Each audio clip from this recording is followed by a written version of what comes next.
Bueno, muy buenos días. Good morning. A ver si vamos Let's ubicándonos. see if we can Vamos a go empezar taking our este seats, panel and de we will mejoras begin this sostenibles y panel equitativas on de sustainable and estos equitable critical minerales strategic mineral naturales y supply estratégicos chains para nuestra región for the en el region. marco Within the de framework esta mesa of redonda this sobre roundtable financiamiento on para la acción climática finance y for transición climate energética, como action vemos, and energy para que transition, pueda darse una we transición know that energética, se to utilizan have algunos an minerales que son energy transition, críticos there y are que lo han minerals that are planteado los critical, países as industrializados put y que a forward la by vez the son muy industrialized estratégicos para countries, nuestra and that región. they are Entonces, strategic es for the region. evidentemente una So, of oportunidad course, this is an que tiene también sus opportunity, and desafíos, that also ¿cierto? Por has its supuesto, pero challenges que and queremos risks, hacerlo of de la course, mejor but that we manera would like to do in the best way para que possible, sirva como una so that this may plataforma serve as a que platform apalanque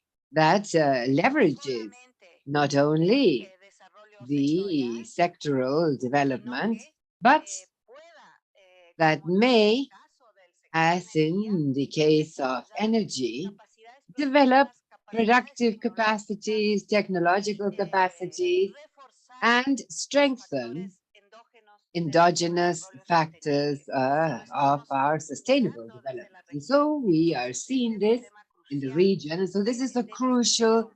topic for Nos discussion. acompañan We Miguel are Ángel with Topi. Mr. Él es Nigel campeón Toppy, who is de the cambio climático champion for climate de la change COP26. from Me COP26, acompaña también José and Luis Samaniego, also Jose Luis quien es nuestro Samaniego, director our de la División director de of Desarrollo Sostenible the y Division of Asentamientos Sustainable Humanos. Development and Human Y nos Settlements, acompaña un and excelente an panel, como lo he excellent dicho, de panel, as I millennials, have said, of de millennials, gente joven, young ¿no es people cierto?, que está en temas que son who cruciales are en los focused on topics that are detalles, crucial digamos, in terms of the técnicos technical details que son importantes and which are en las discusiones important to sobre our discussions decisiones on de caminos tecnológicos e decisions innovaciones made que regarding se plantean technological y que pathways, innovations, necesitamos ir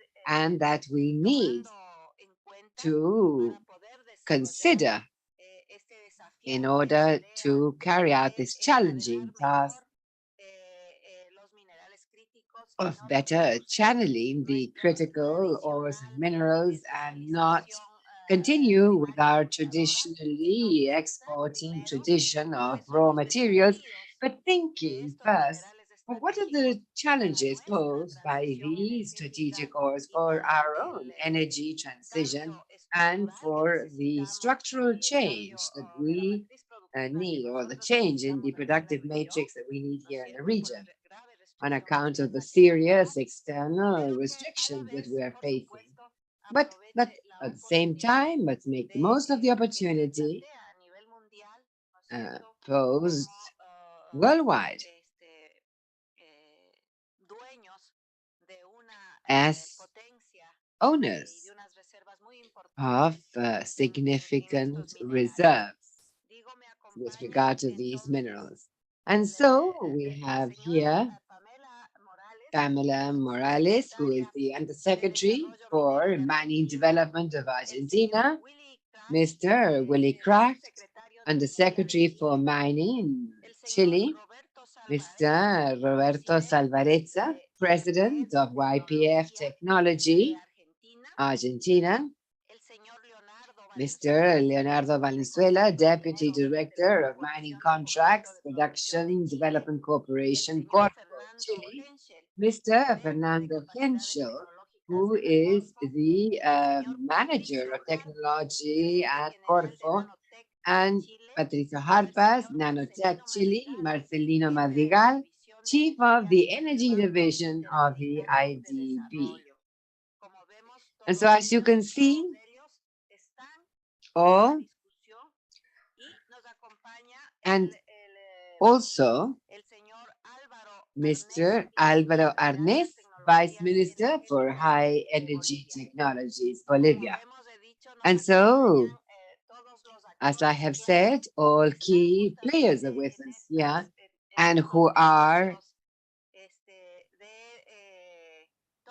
active in these decision-making spaces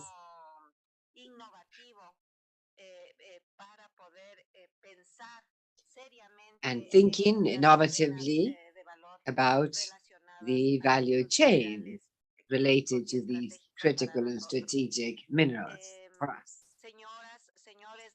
So, ladies and gentlemen of the embassies, German cooperation, and ECLAC colleagues who are with us here at this panel, it is, of course, a pleasure to begin saying that I am pleased to moderate this panel in the context of the Roundtable on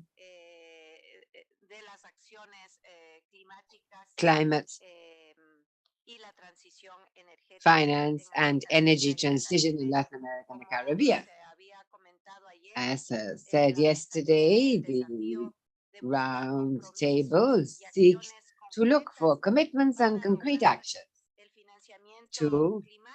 on climate finance in preparation for the COP27 to be held in Egypt in the month of November. This panel intends to hold a dialogue among the representatives of the government. And we have an excellent delegation, a very important representative, and also financial entities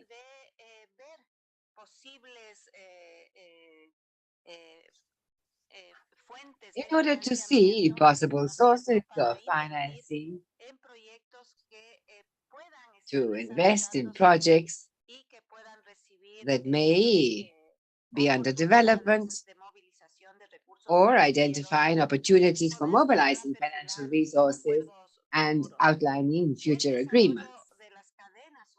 The development of sustainable and equitable supply chains for critical and strategic minerals for the energy transition is key for Latin American and Caribbean countries. On the one hand, it responds to the creation of diverse capacities, added value, innovation, strengthening of linkages, moving up value chains, and productive diversification. On the other hand, it proposes that the exploitation of the region's raw materials with the mobilization of resources this creates may allow us to invest in enduring capital that contributes both to energy transition and security that our region needs.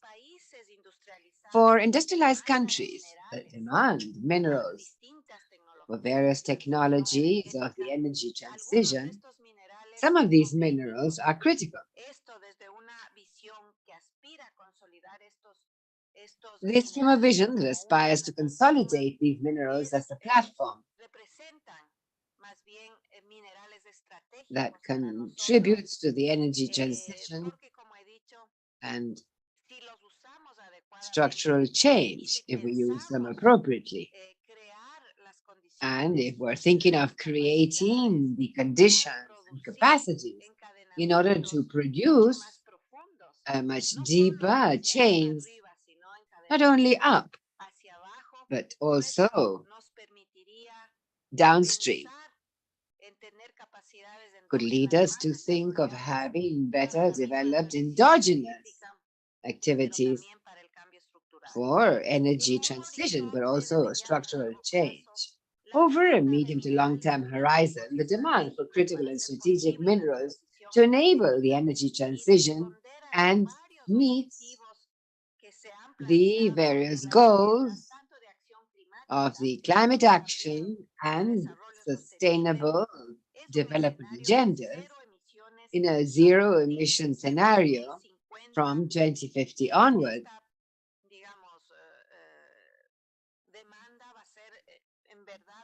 And the demand will truly be very high. For example, according to the IEA, global demand for nickel and lithium would grow annually by an average of almost 10% and 14% respectively until 2040, in the case of nickel and lithium. In our region, where we have significant reserves, we are main players in these minerals, with world reserves of more than 37% in the case of nickel and 51% in the case of lithium. This represents an enormous opportunity. But at the same time, it's a challenge because, as I have said, we must think very well on the use that we would like to give to these critical minerals, which will be the priority.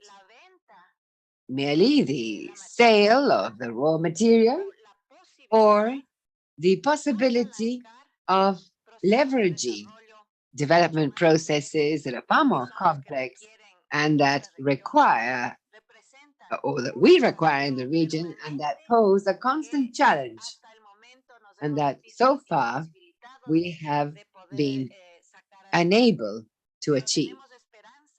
But we do not lose hope, and that is why our government representatives are here and who are considering possibilities, carrying out very specific and concrete investigations, very high technological knowledge levels, so as to improve the productive capacities that we have in the region. And, as I have said, think more clearly about the priorities that we should have in our development agendas. Of course, these outlooks are strengthened by international conjunctures. First of all, the pandemic, and now the conflict between the Russian Federation and Ukraine. All of this has led to crises in the global supply chain, energy, and that have affected other chains, such as the food chain and key supplies, such as fertilizers. And so it is from this viewpoint that the impact on the price rises for our energy basket products, although it is a burden, social as well as economic, we can also say that this is an opportunity to speed up our step and produce this energy transition that we have been looking for some years already, but that we've not yet dared take important steps to bring about solutions to change things in our favor. No obstante, however, without adequate financing, none of this will be possible. We could assess the various bottlenecks, but in the end, financing is a significant bottleneck. And that's why we are here today to talk at least about that factor, which is truly a determining factor in our ability to develop the projects that we will be discussing. ECLAC seeks to promote these chains through the generation of knowledge, technical assistance, and promoting dialogue. As a result, we are very pleased to be here with you today. I would also like to mention that we are encouraging a technical dialogue, a permanent forum for technical dialogue on innovation, technological development, and value addition to lithium for the Lithium Triangle countries. We are also actively working on a UN working group for transforming extractive industries, for bringing about a true contribution to sustainable development. So these are all opportunities, venues, etc., that will encourage us to continue moving forward. And we hope that this discussion, the exchange of ideas, which hopefully will run quite smoothly this morning, will allow for us to glean concrete opportunities for exchanging information, for exchanging experiences, for securing financing, or at least in order to identify factors that may be leading to these bottlenecks, preventing these projects, research and technological development projects from being carried out. We know the institutions are working on these, and here with us today, we have key representatives of these organizations. Without further ado, allow me to give the floor to the panel members, beginning with Pamela Morales, Undersecretary for Mining Development from Argentina. Pamela, you have roughly 8 minutes. Sí será también para 8 minutes, and all the panel members will be provided 8 minutes to tell us a bit about what they're working on.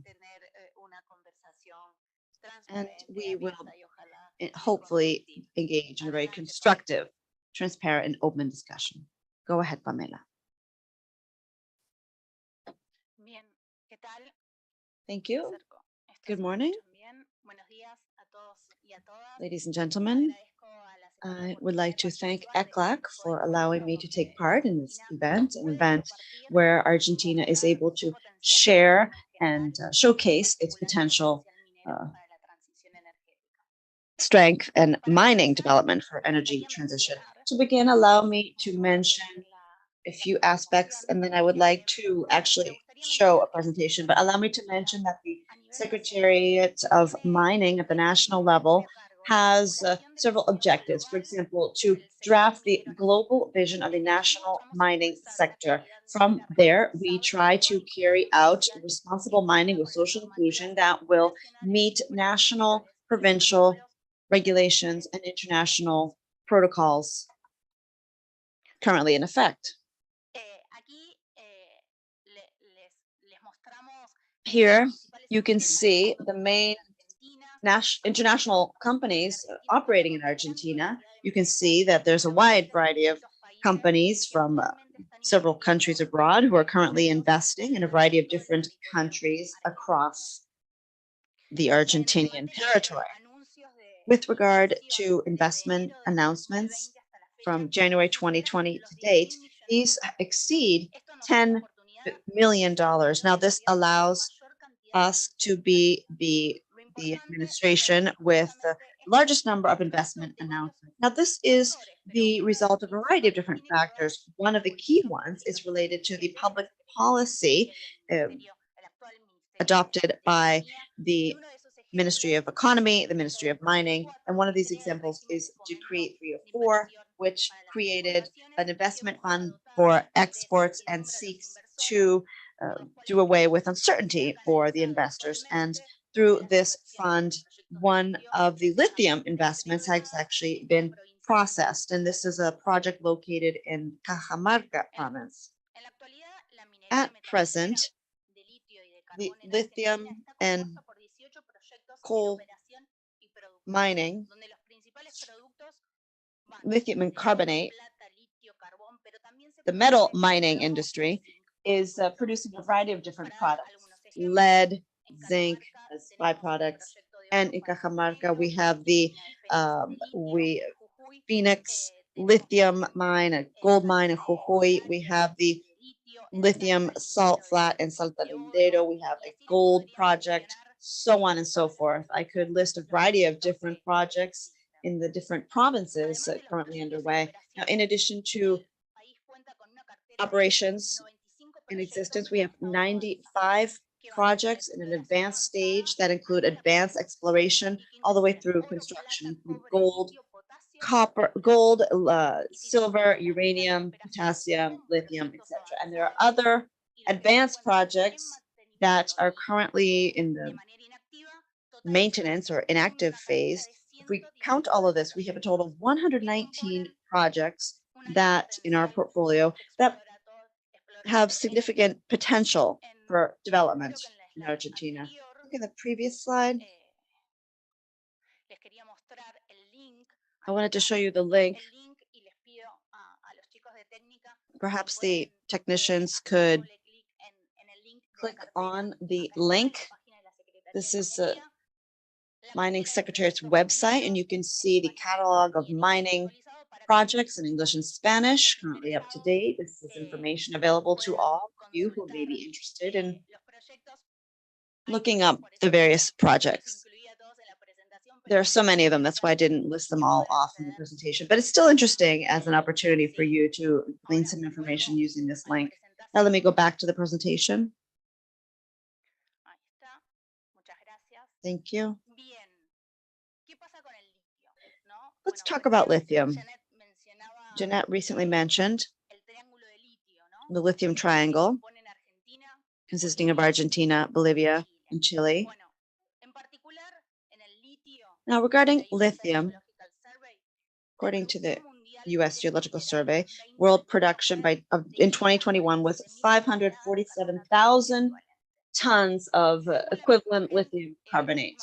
Now, the same sources show that Argentina produced that said year 32,000 tons, 6% of the global production, placing us in fourth place as a producing country.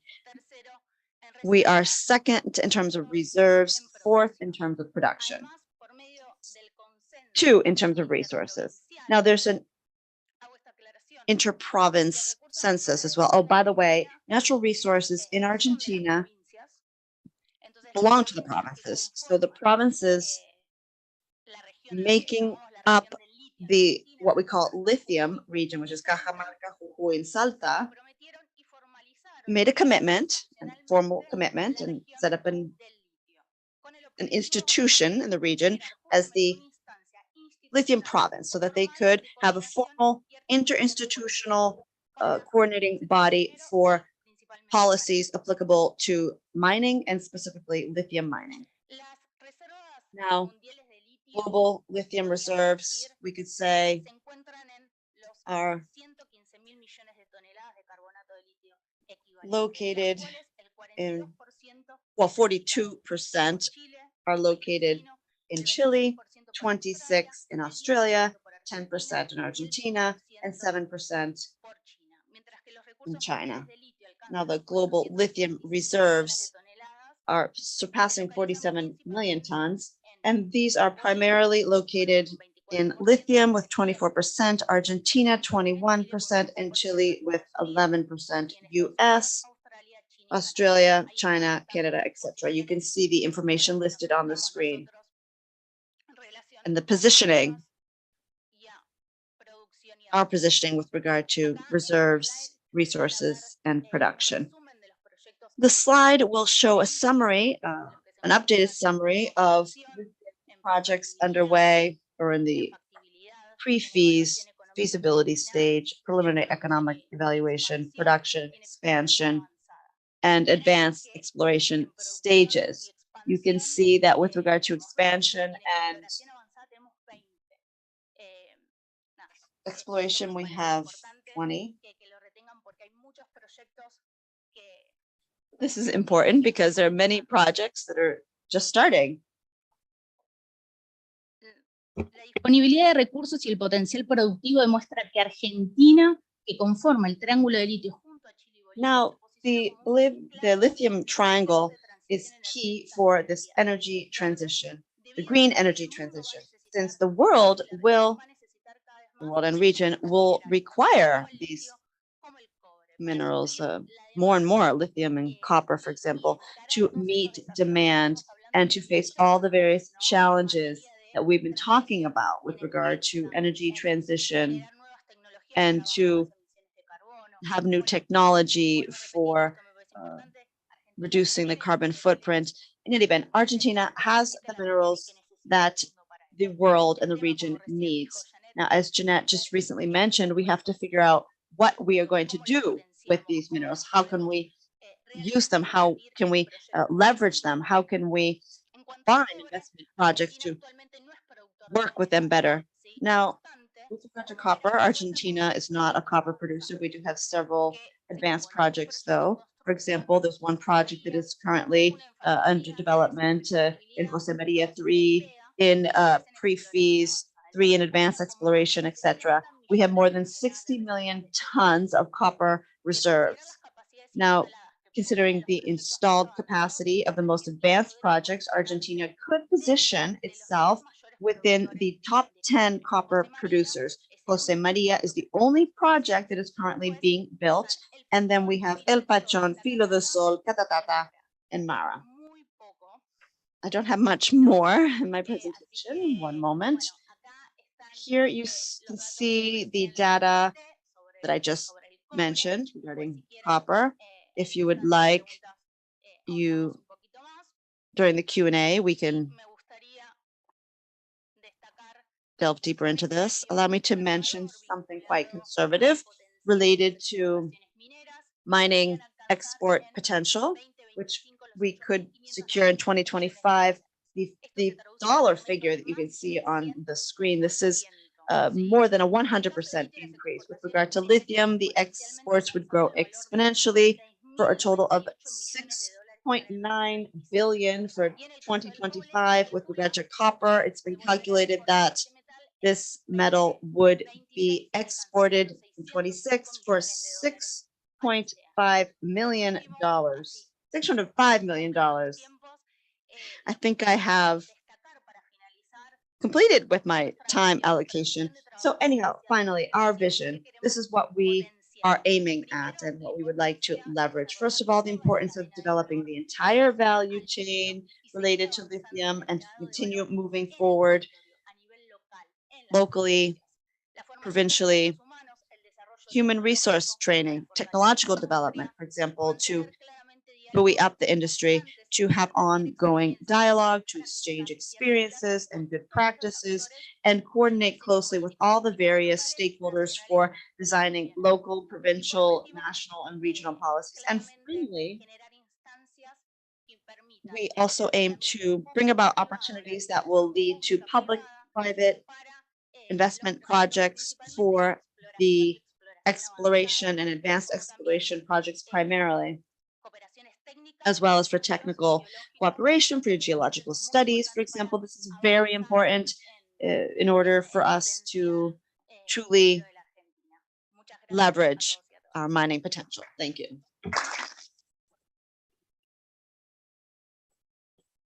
Muchas gracias, Pamela. Thank you very much, Pamela. That was excellent information that you have shared, and we would have liked to have more time for the discussion, but you have provided us an excellent map of the situation in Argentina and the details of very concrete projects and in different phases. And that yesterday the banks told us, especially CAF,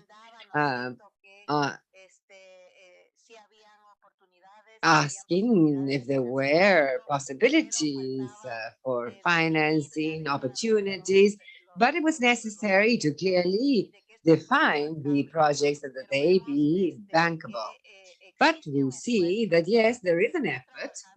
The work is being done, and there is a clear classification of the status of these projects. And so we can go piling up strengths and opportunities to provide the multilateral or development banking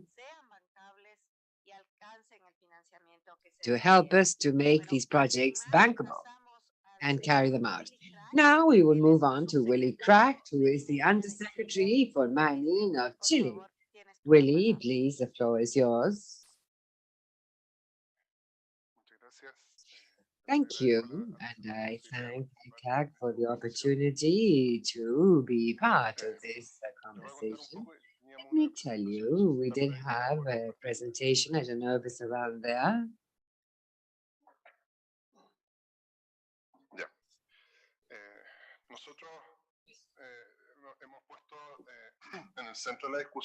We have placed at the center of discussion seen a purpose to the mining carried out in the country, contributing with low emission ores to combat climate change. Chile produces a 28% of world copper and also has comparative advantages in comparison to other copper producing countries because we have access to low emission energy, clean energy specifically. We're making progress towards the decarbonization of the energy matrix, and this means that we can produce low emission copper, which is central to the government program of President Gabriel Boric, as well as in other public policy instruments that have been discussed for quite some time in the country. And in relation to the national mining policy 2050, that determines a number of targets for mining production in the country between now until 2050, and specifically with regard to the reduction of emissions 1 and 2 for mining. The target is to reach the year 2040 with 0 emissions. Carbon neutrality, scope 1 and 2, and emission reduction scope 3. And this is difficult and in the ICM global targets that we are expecting to meet by 2050. So in general, we have copper mining highly developed in the country. Investment projections for the next decade is $70 billion, and mainly has to do with expansion of existing operations. There you have the breakdown. Around 30% of these future investments are for new projects. There is, yes, a concern regarding the pace of the increase in demand for copper worldwide in order to face the energy crisis, and we should be able to move ahead quickly. And account to the geological characteristics in the country and the time at which the various deposits have been exploited.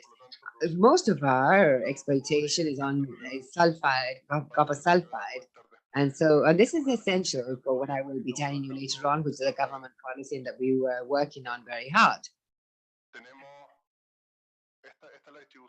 This is the distribution of capital in mainly copper mining. There are more than 50% capital international. That is state investment, Codelco, Enami, but also private sector copper. At international level, the country with the greatest market share in Chilean mining is Canada, followed by Japan and others. And a very important part of mining activity in this country is in the north of the country, which means, and this is a fortunate occurrence because it's also in the north that we have a greater availability of solar energy to be able to carry all of this out. And so if you take a look at the projections on the right here, if you take a look at the projection of copper production, an important and each time more important part has to do with sulfides that occur as concentrates and that then must be smelted. Current production in the country is about 5.8 million tons of copper, and we're expecting by 2033 to reach almost 6.7 million tons. And the expectation is to, at some point, exceed the 7 million. So the country has set a target of reaching 8, but we know that this is each time more difficult, basically because we cannot find large deposits with the speed that we would need them.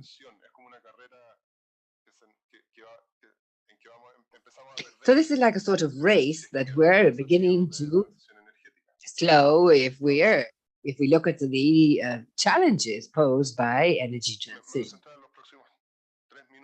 The next 3 minutes, I'm going to focus on the new projects that we believe require greatest attention. We don't think that these copper extraction projects require much attention in Chile because the market is quite mature and there is the clarity as to where to look for the financing. But we do believe that there are other instances that we should pay more attention to, and that is developing new smelting capacities. This is very relevant. And let me tell you that last year, in the copper that left the country, almost half was a concentrate.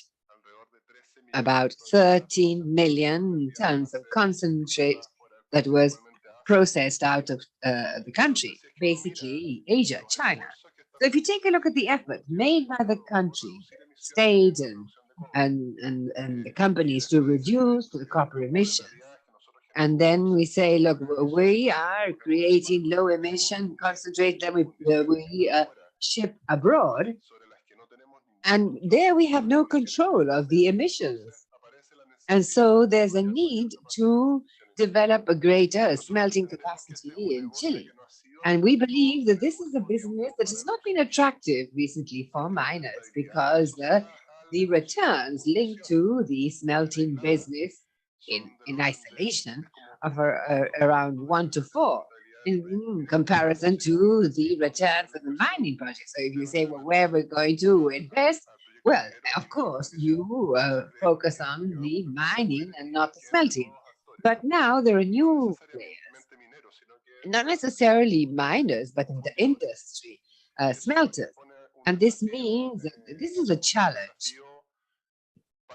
for us as a country that historically we have had smelters linked to mining producers. The other area where we're facing an important challenge has to do with strengthening lithium production in the country.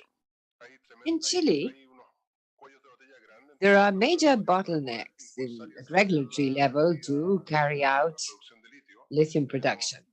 We have 2 important players here, private, both national and foreign, producing lithium today, and we have a significant potential in the country for the development of this industry.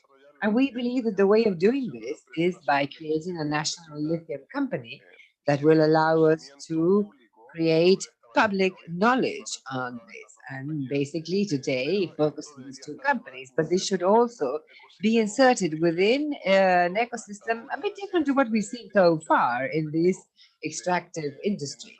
We believe that it is necessary to accompany the creation of this national lithium company with a research institute in order to adopt knowledge at local level.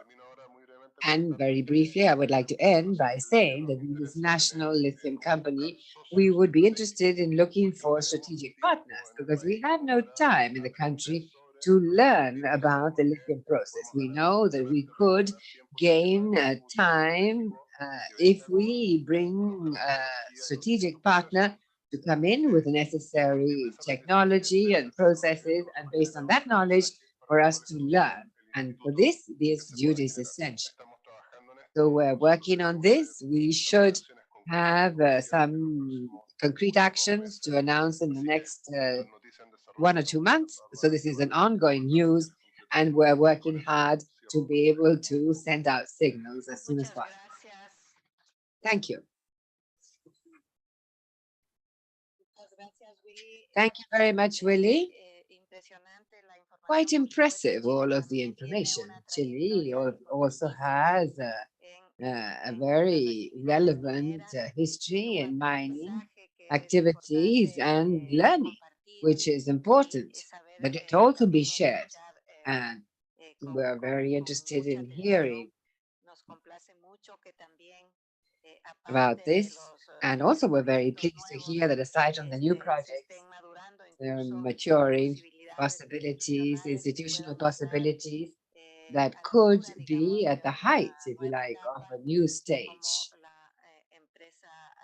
such as the National Lithium Company and the Research Institute. So ECLAC is always at your service in everything that we are able to contribute and be useful to those processes. And so we will be open to helping out. Willie has also mentioned something which is very important, that occasionally market signals are insufficient for other types of transformations, as we have seen in the case of the cathodes, where there was already a tradition in Chile, but Chile has lost that skill, those capacities that used to exist on account of market signals. And so often the question that we ask at ECLAC is if in these cases, if it is possible to make an effort to measure the other benefits or development that could be brought about by these interventions, more innovative, with greater knowledge, and that this be not only an economic, a short-term economic benefit. In the case of Chile,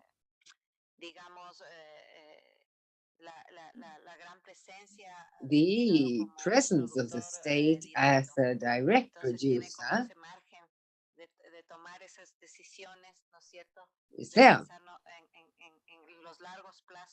So it's necessary to make decisions thinking of the long time frames and the contribution that could be made to development based on those activities. But very interesting. Both cases are very interesting, Argentina as well as Chile, because they are showing different governances, different experiences that are well worthwhile comparing, considering which are the right things to do, what are the difficulties, and how we can work on this jointly forwards.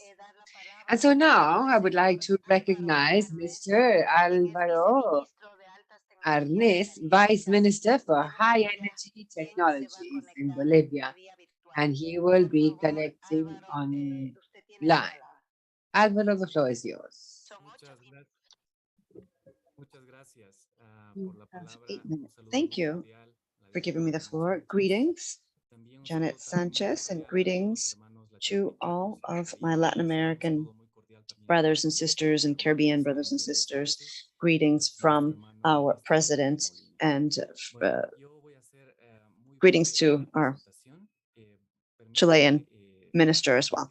Allow me to share my screen with you. I will be brief.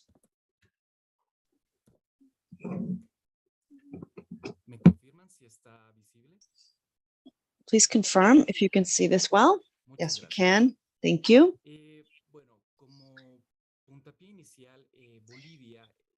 To begin, at present, Bolivia is a natural gas producer and exporter. As we know, natural gas is a transition fuel. In other words, all of the installations that we have and the know-how are areas that we are actually reinforcing as a transition fuel. In addition, we have firmly decided to transition towards alternative energy, but while also working with lithium batteries, all based on the resources and reserves we have as Bolivia.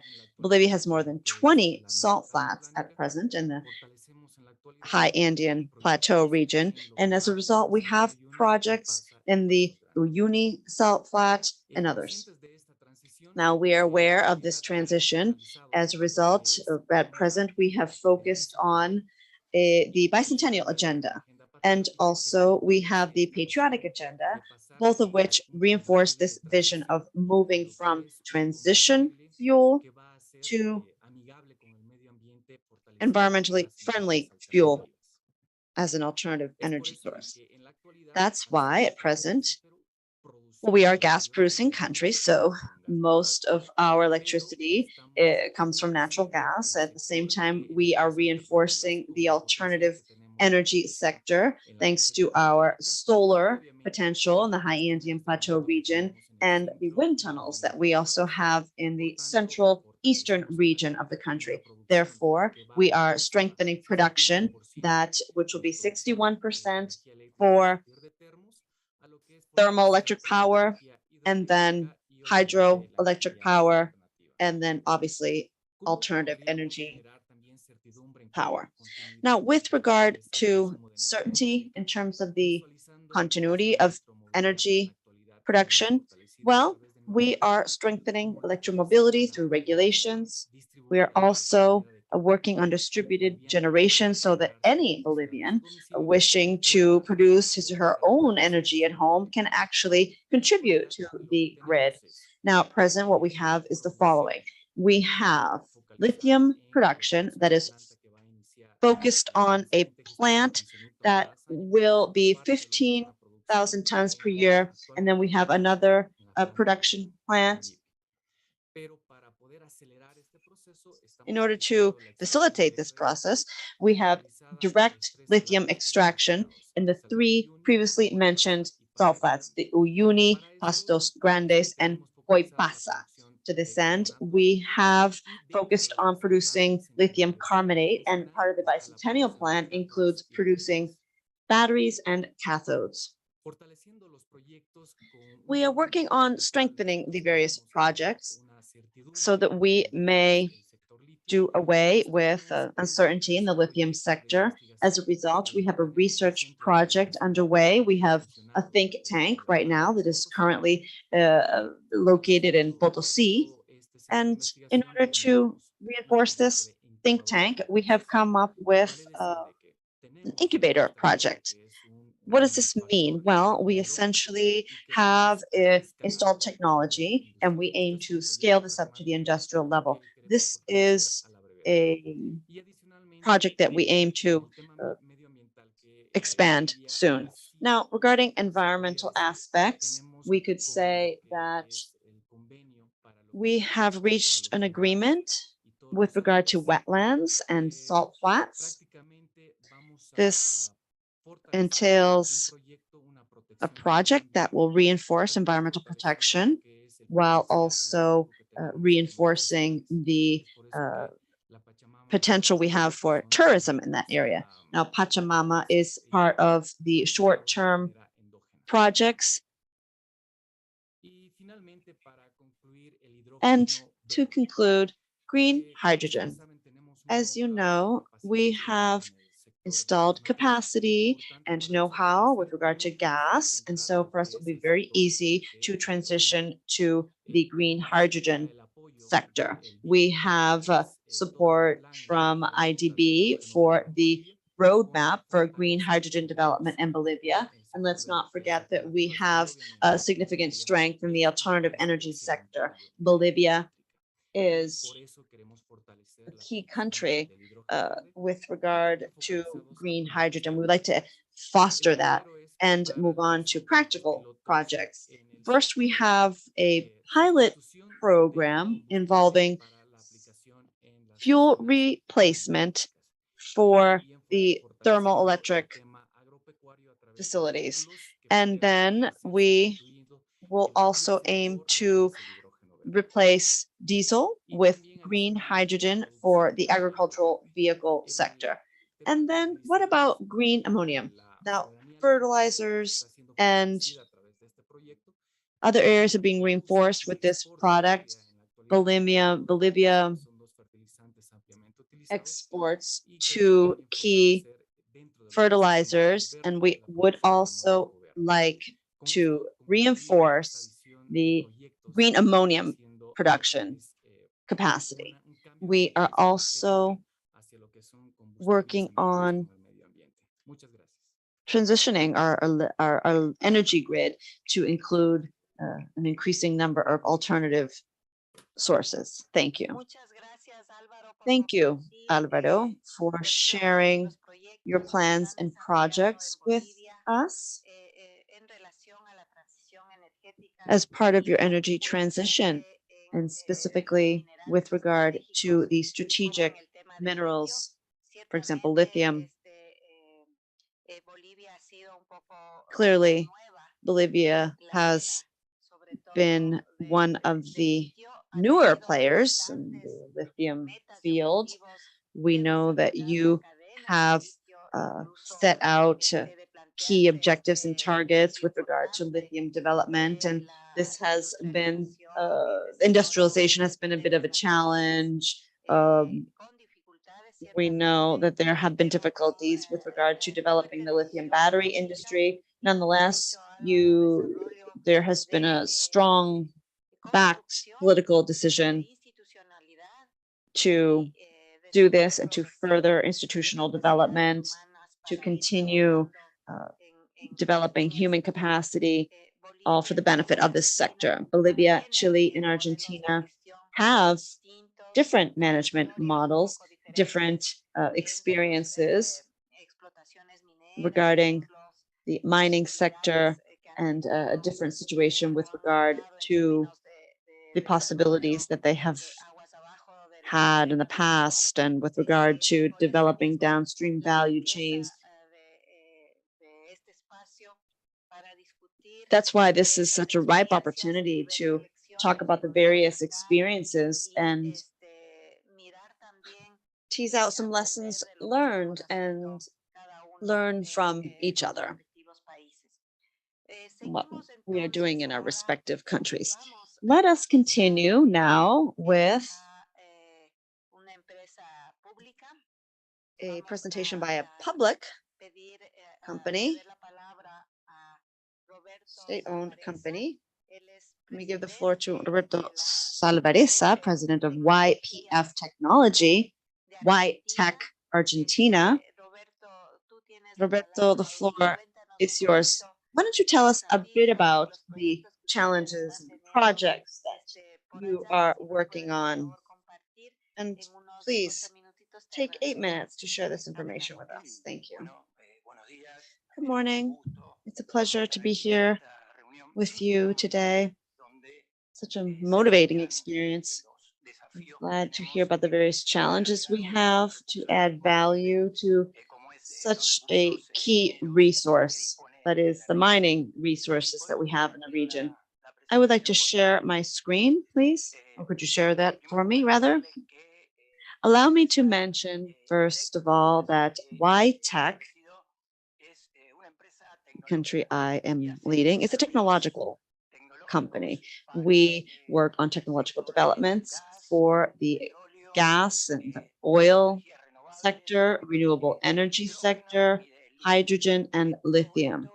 All of this is to meet the needs of our main partner, YPF, which is the most important energy company in our country. And we have worked closely with them back in 2012 when YPF was again state-owned with 51%, and we have worked closely with developing the non-conventional energy sources, and Argentina's oil and gas sector is buoyed up by that decision. And we also work closely on boosting the value chain, contributing with technological aspects.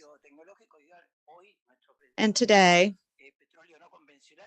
we have non-conventional oil and gas sectors which are as competitive as the US, for example, in cost. So it's quite interesting. We played a key role during the pandemic.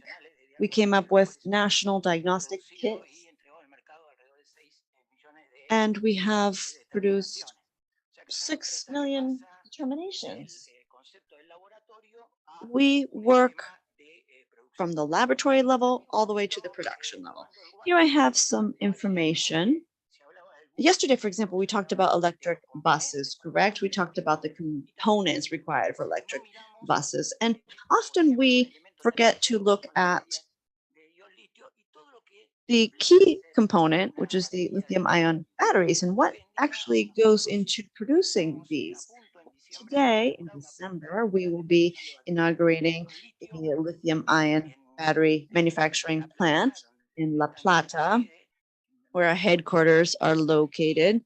And that plant will allow us, well, actually, taking a few steps back, we have rolled out the entire technological package for that plant. And when you look at this slide, you can realize how complex that is. And this includes working with the brines all the way to working with the actual batteries per se. Now, this involves pilot projects, production processes, and we work with environmentally friendly technological solutions in order to obtain green lithium whose emissions are low in terms of carbon content. Our main customer, YPF, has created a company called YPF Lithium. And we will be placing a flag, Argentinian flag, on our first salt flat, the Fiambala Norte project. And this is close to the Catamarca province, or in the Catamarca province. Now, this also involves exploration. But if you move further toward the lithium carbonate production component of the chain, you will see that we also have pilot projects. And this technology today is something that we're trying to improve. I would have to say that we have technology with high water evaporation rates, not sufficient in terms of production. So we are working on the production at the pilot level so that we can scale up, improve the technology to scale up. We work with public investments, private investments provided by the company, and multilateral credit organizations also contribute. So it's interesting. Now we have a project underway and 20 projects in the exploration phase, and it will be interesting. It's quite challenging to move to the production phase. For example, sodium carbonate. There are 7 advanced projects. We need 600,000 tons of sodium carbonate that we need to import from elsewhere. So the challenge is overwhelming. I will explain these projects to you. Then, after you have the sodium carbonate, you need to turn it into lithium carbonate. There's a refinery process there. And our history as refiners, we take gas and oil and turn them into lubricants and fuels. There is experience, there is a history there in the group and where we are. And so there you have the salt refines plant. And there we want to be a major refiner of the various brines and leverage the development of other projects that today have no scale, moving towards the chemical transformation of the brine. And so there we could play an interesting role. Let me show this to you. Other methods you're going to see is a direct extraction. We have a pilot already in operation, electrochemical methods in Jujuy that is already working. Another for a plant for lithium recovery and purification in the province of Formosa. And all of these converge in lithium carbonate.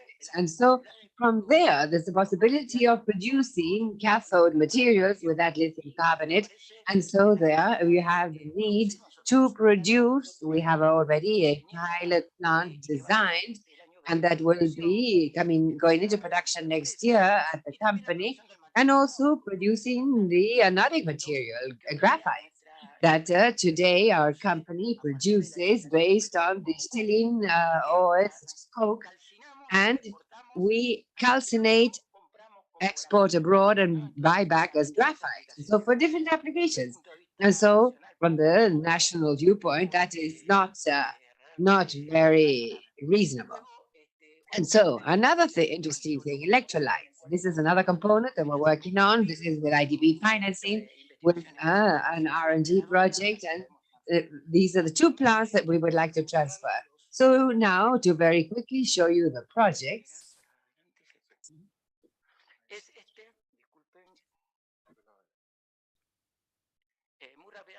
Now, very quickly, the sodium carbonate plant, we are thinking of doing this with CO2 capture with a thermal plant in Tucumán.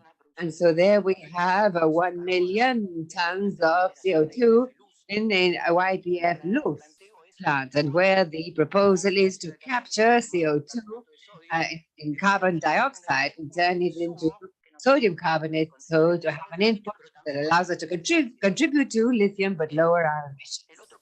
And the other project that I wanted to tell you about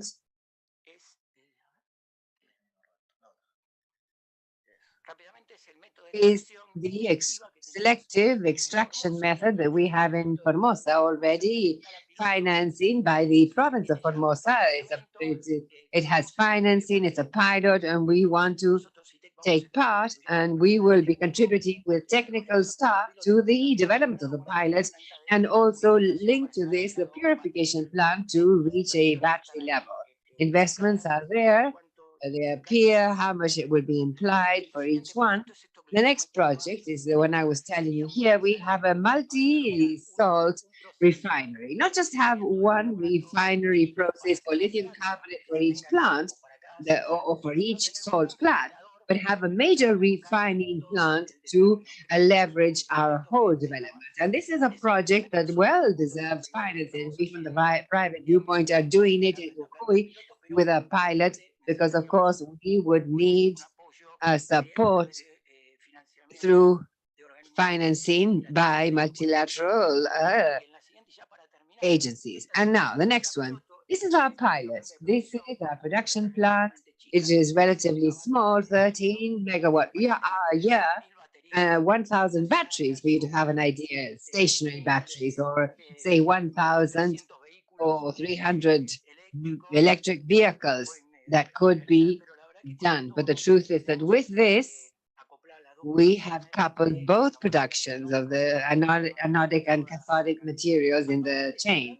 And so with this plant, we already have the technology, and we will be going into production in December. We would like to extend this to 3 plants, already larger plants, each one for a different use, but all in the greater north of the country, where they need jobs, they need economic development, and they scale up by 3 or 4 our production capacity. Now, what niches, localities are off-grid, and they with solar or wind technology, they could be resolving the tremendous number of people that are off the grid today and have no power. And they're using gas oil generators and issuing gases.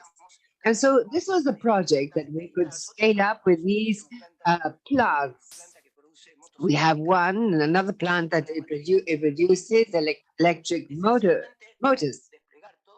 And so the idea is to deploy our entire technological package, and we have the knowledge and we have the capacity to carry these projects out. It has a 12-year base of work in our scientific communities to reach this point of lithium industrialization. Thank you. Muchas gracias, Roberto. Un excelente. Thank you very much, Roberto. A very inspiring overview showing how research is being carried out, and there could be hits and there could also be difficulties.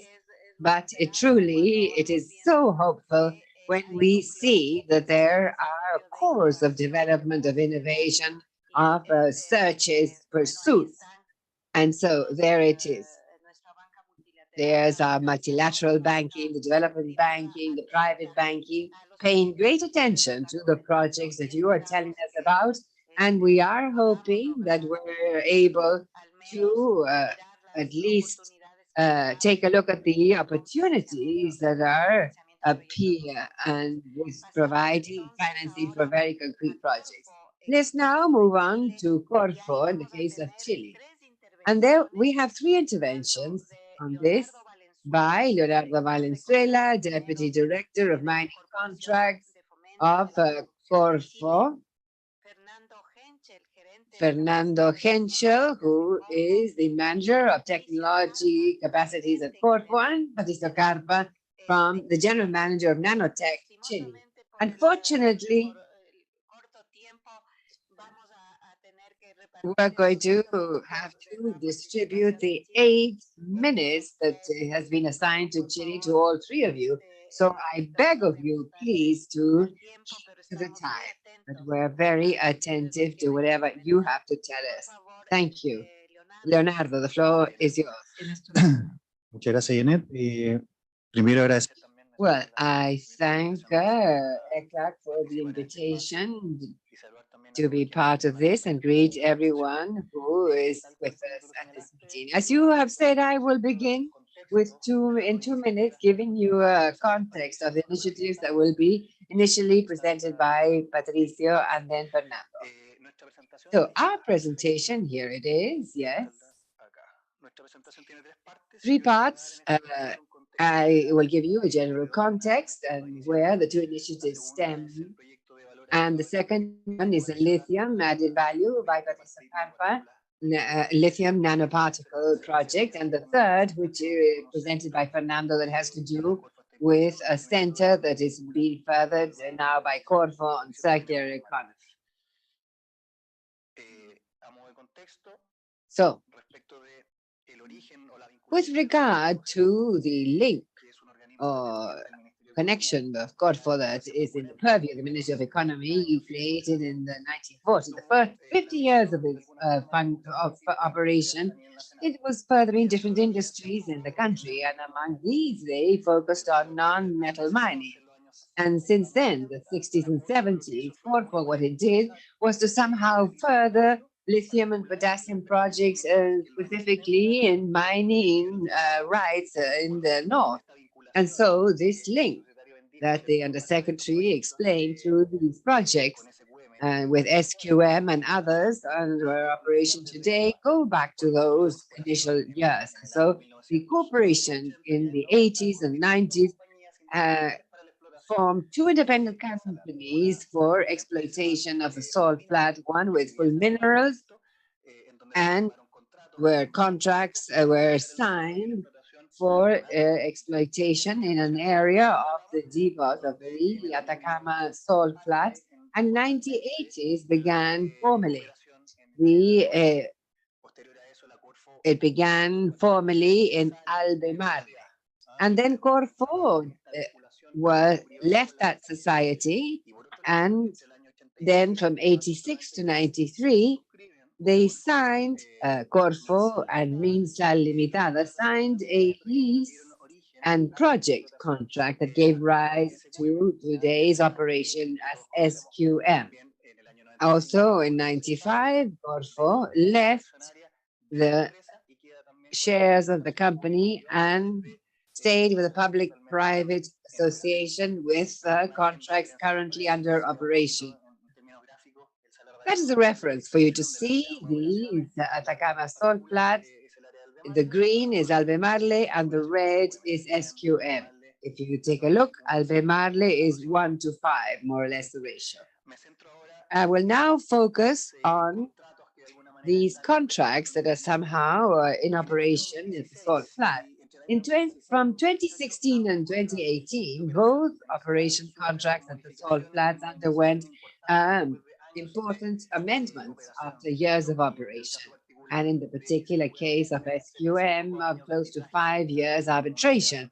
This was a pretty hard fight that led to the modernization of the contracts. Which are the key elements? And here would like to focus on two that underwent changes. One is that the contracts incorporate two major topics. One, important contributions to R&D in both companies and SQM around $240 million, and Albemarle about $290 million from here to 2043 and 2030. And on the other hand, both contracts consider obligations, assigning a part of their annual production to at a preferential price for added value in Chile for projects, as Roberta was saying, cathode materials, cathode or lithium battery components. And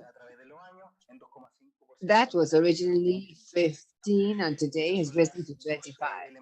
And these are the two main aspects, together with other contractual changes that have to do with the economic contribution to indigenous communities, regional development, access to information, environmental compliance, and the payment of revenues to Corpo that go from 6.8 to 40%. These are progressive marginal payments that are calculated every quarter. These are the main changes in terms of A plus D, the darker yellow. Patricio is going to refer to the project, which is currently for 1.5 years, and they were awarded an open tender to add value to lithium, and Patricio's company was awarded as the specialized operator for initiatives related to added value for lithium nanoparticles.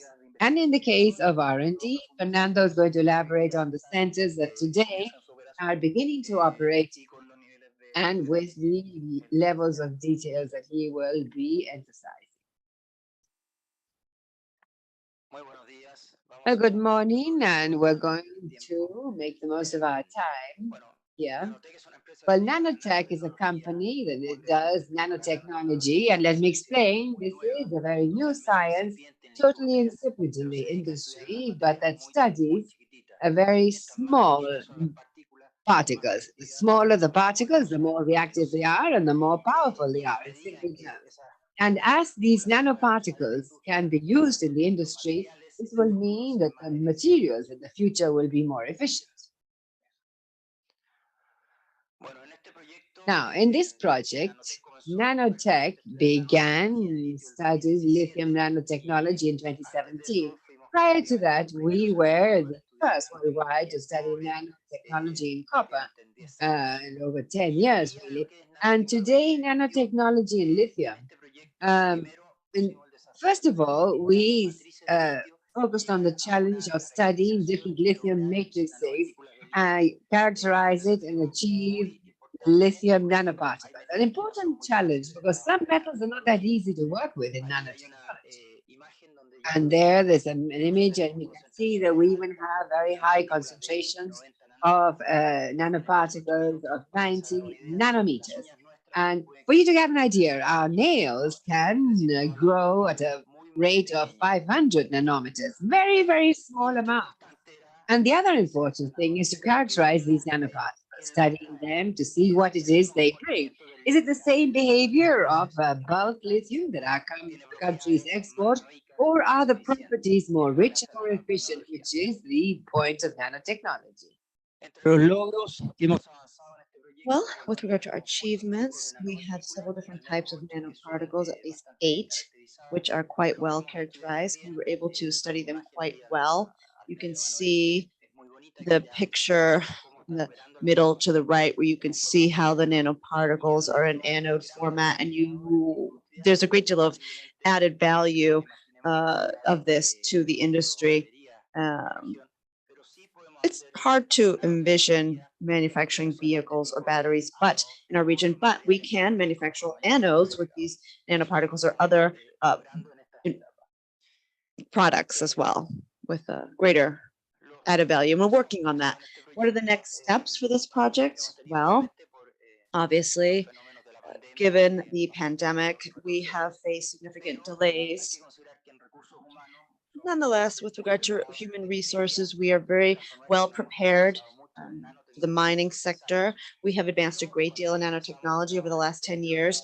And when we start working inside the battery, when we start talking about inside the battery know-how, we aren't so strong. And so we have formed partnerships at nanotech. We also, to that end, we also need equipment, which we don't have available locally. We don't manufacture these. We need to import these materials in more advanced countries. And with regard to the methodologies, you need to bear in mind that there is no manual available for nanotechnology thus far, but rather it really depends on the company's individual know-how.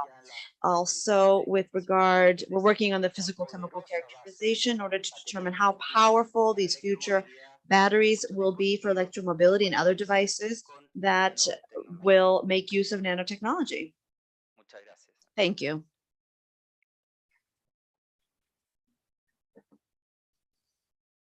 All right, then, let's continue with the Corfo presentations.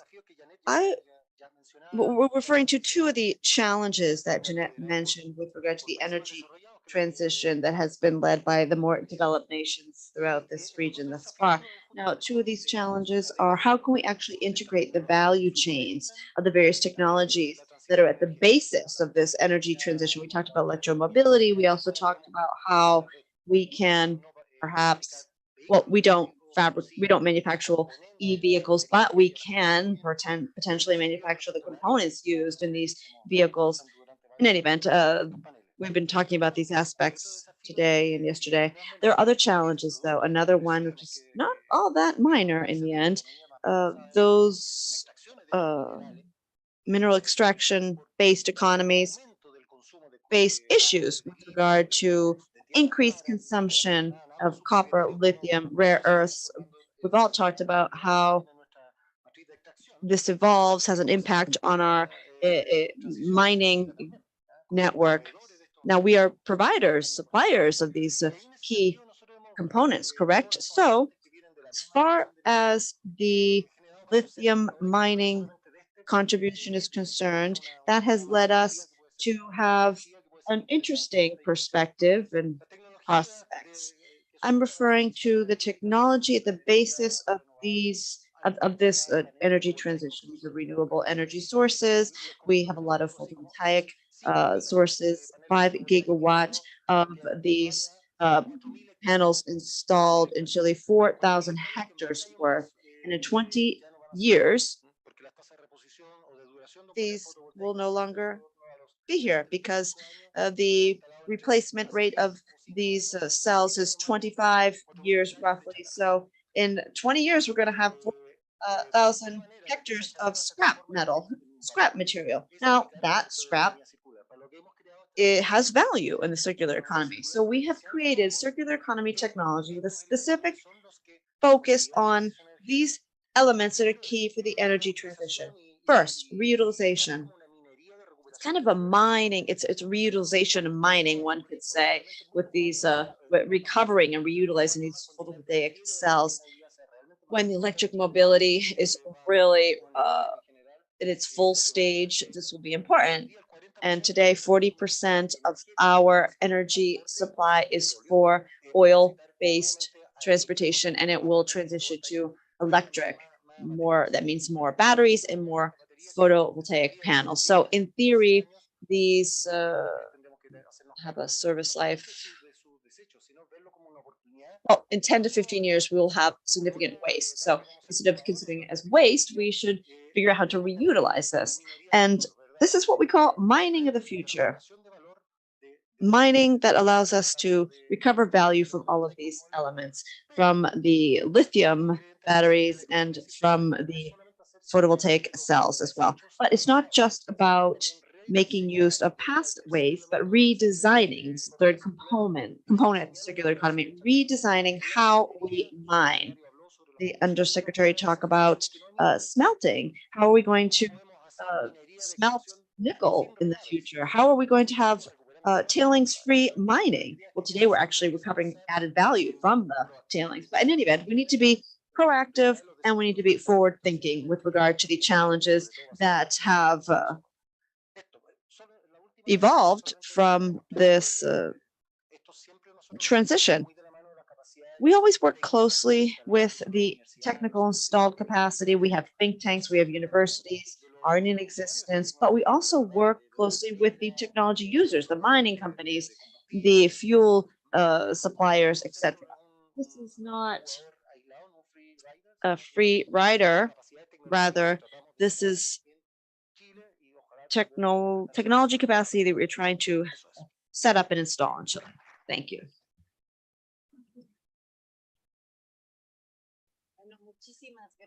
Thank you to all of the representatives from Corfo and the other companies and institutions we have heard from this morning. You have provided us a great deal of reason for hope in Argentina, Chile, Bolivia. A lot is going on. So we trust and hope that these innovative projects will come to fruition. We have heard that clearly, yes, they have risks. The processes are not always short term, they're long term. Hopefully, they will be able to secure appropriate financing. And it would be nice to see that the committed states share in the risk. That's the way it is with technological capacity. If you don't dare to take that risk and cross the bridge, then you'll be left on the other side. So Latin America has seen that the risk has grown significantly with regard to not taking these risks. In any event, we are very pleased to have heard from the representatives this morning from this panel as to the different possibilities we have moving forward. Now we will hear from an IDB colleague regarding the possibilities that multilateral banks have to pick up on these initiatives. What recommendations do you think the bank can come up with? We are here with Marcelino Madrigal, Chief of the Energy Division of the IDB, who will speak to this matter. Marcelino will be joining us virtually. You have the presentation on the slide. Marcelino, welcome. Thank you, Jeanette. Greetings to you and to the authorities of the countries joining us here today. We're very honored to be working with you and energy transition as well as in the mineral transition. So we would like to commend you, Jeanette, for organizing this event.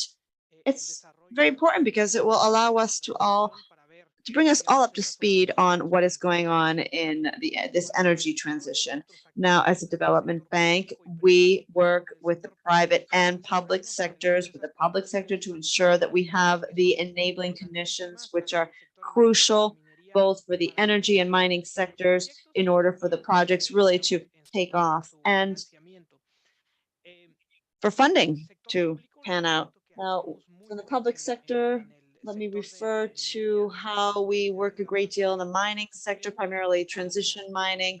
We understand how important it is to, how important the coordination and ambition is for having more robust value chains. I'm not going to repeat all of this. You're well familiar with this. Alvaro from Bolivia and our Chilean colleagues have referred to how important it is to see both sides of the coin. We know that the transition calls for certain minerals and metals, but let's look at the equation. It's very simple. When you look at the minerals used by an e-vehicle versus a traditional gas-powered vehicle, you can see lithium, etc.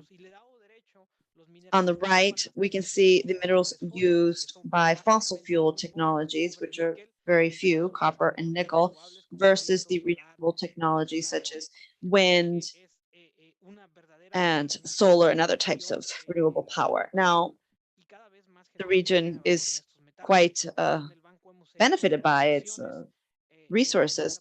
We have forecasts with regard to the potential demand that the region could supply. As we all have heard, this is a significant opportunity for the region. Several of the countries seated here today know that the forecast shows that the production and export of these minerals could double or triple. Now, we know that the challenges are quite clear, and financing needs to address certain barriers. We need to have the appropriate framework. It's very necessary for the mining sector to improve the situation for the community so that there's a social license to operate. We need to ensure that the socioeconomic situations exist that will allow for feasibility of these projects. And also there's a need to have proper institutional arrangements and environmentally and community safe and sound practices. We're working closely with the three countries. We just wanted to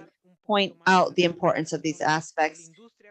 We need to further technify the industry. We've seen in some of the cases, there has, for example, there's a great deal of inspiration in nanotechnology, for example.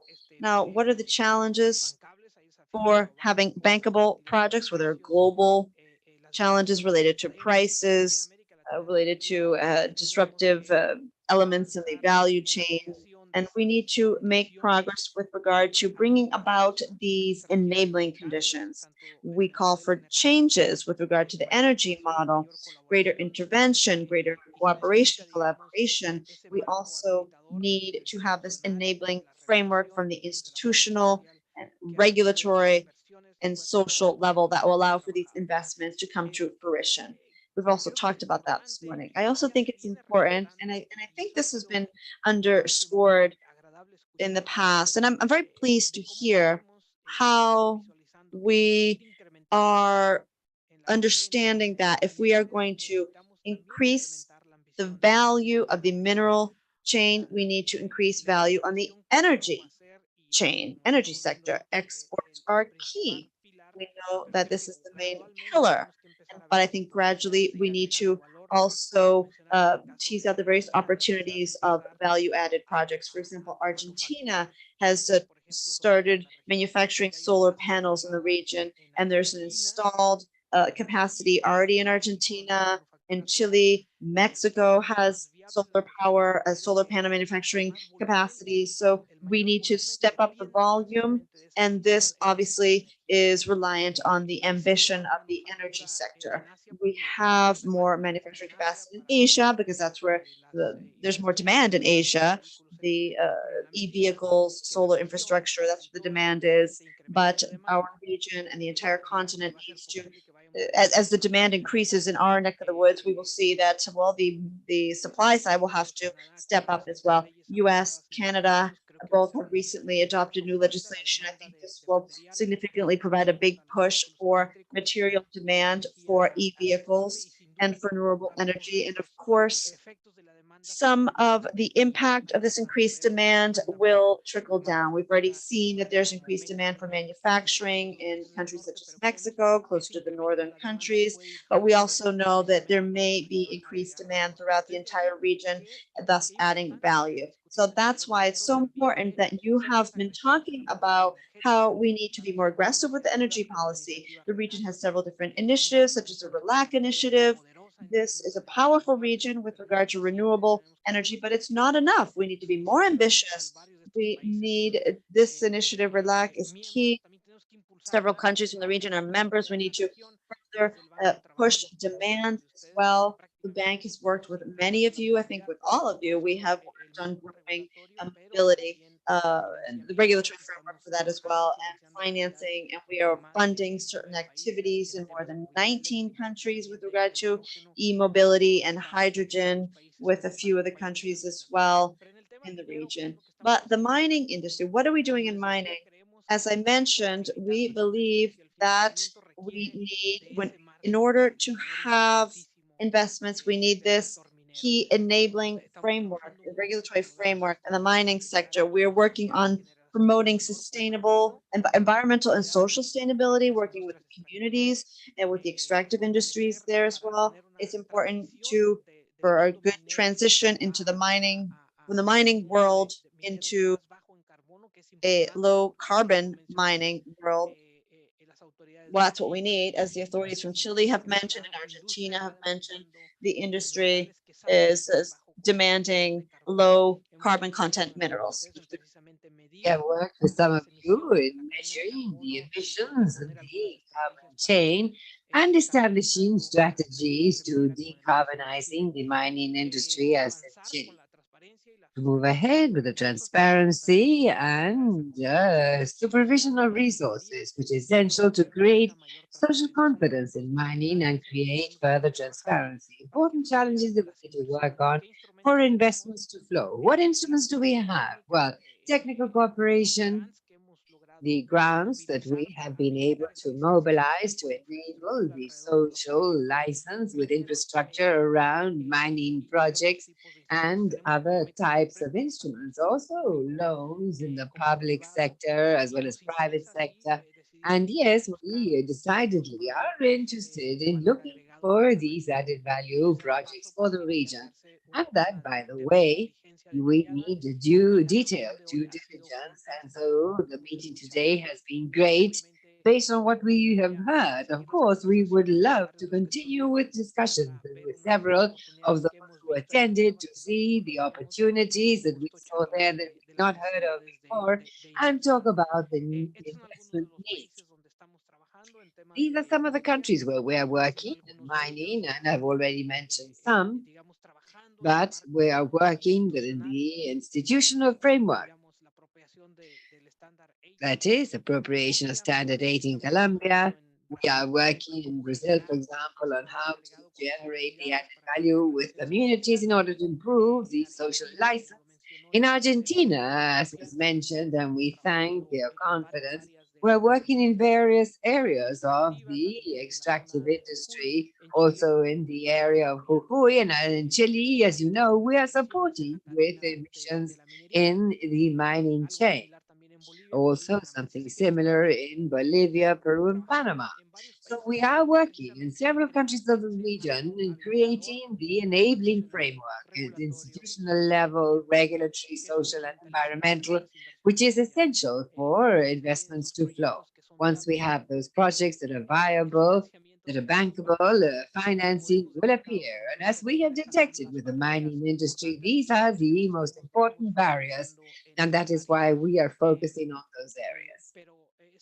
But basically, that is the general overview. Because in some, we're very interested in continuing this conversation with several of you after this forum, which is essential in order to get an update and see where the opportunities lie. We're very interested in supporting, and this is our 2025 vision of the bank, the local value chain in the region. We believe is an opportunity for the region. So we would very much like to continue these conversations, especially with those solar manufacturing projects or these projects for lithium. Obviously, this is a process that would continue after the meeting, but we are very much open to continue with this collaboration on account of the relevance that we see in terms of the opportunity that this represents for the region.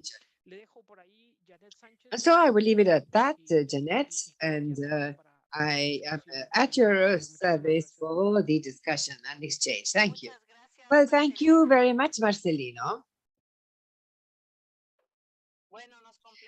So we're very pleased that the IDB is infused with the projects that were presented here, and that, as you said, Marcelino, that conversations may continue with many of those here. And we would also like to share the enthusiasm and the hope that, as we have seen, that there are initiatives that are very interesting being developed, many at the forefront in terms of technological development, nanotechnology, circular economy, all of which are themes that we need to adopt. Otherwise, we're going to lag each time further behind with all these technologies that are coming very fast and our region cannot ignore. And so I thank all speakers for their presentations, all very enriching and complimentary. And also very glad to see that there are capacities for research, that there are capacities for innovation, and that we need to connect. Yes, Corfo was saying that they're connected with universities, and so the networks we have here do extend in each country, doing research and doing R&D. And so if we could bring together the networks that we have, just in this region, would be much better because the experiences are rich. And well, and when even when there was difficulties or maybe even issues, nevertheless, we often learn far more from those difficulties than from what we do right. And so this has been a very rich panel where I thank the participants very much. And I would like to move on to the questions. I don't know if there is any questions in the room because we are already running late and I don't want to steal time from your briefing or set back the next panel. Is there anyone here who would like to ask a question, either a member of the audience, a bank? Well, if not, well, I thank you all very much.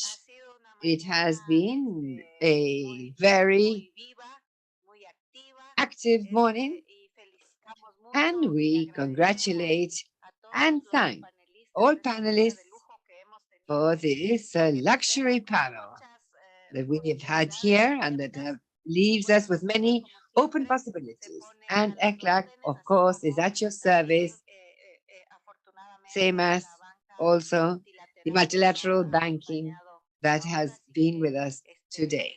So we are here at your service and your efforts. So thank you very much. And I did want to say that the next panel will be in English. And so therefore, for you to return to when you return to the room, please pick up your headsets so that it may work appropriately hearing the translation. So now let's enjoy a cup of coffee and continue our networking. Thank you.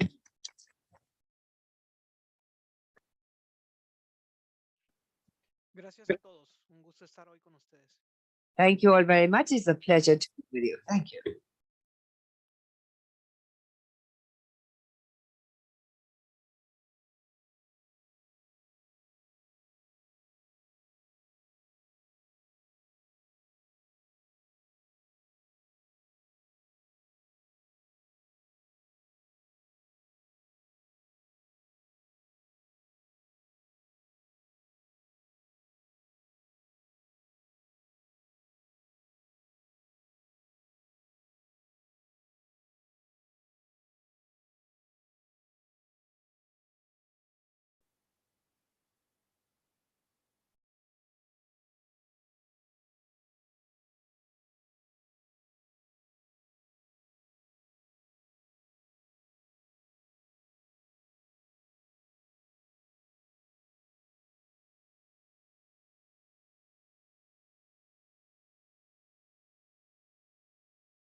to meet their climate commitment while increasing efficiency and spurring sustainable growth.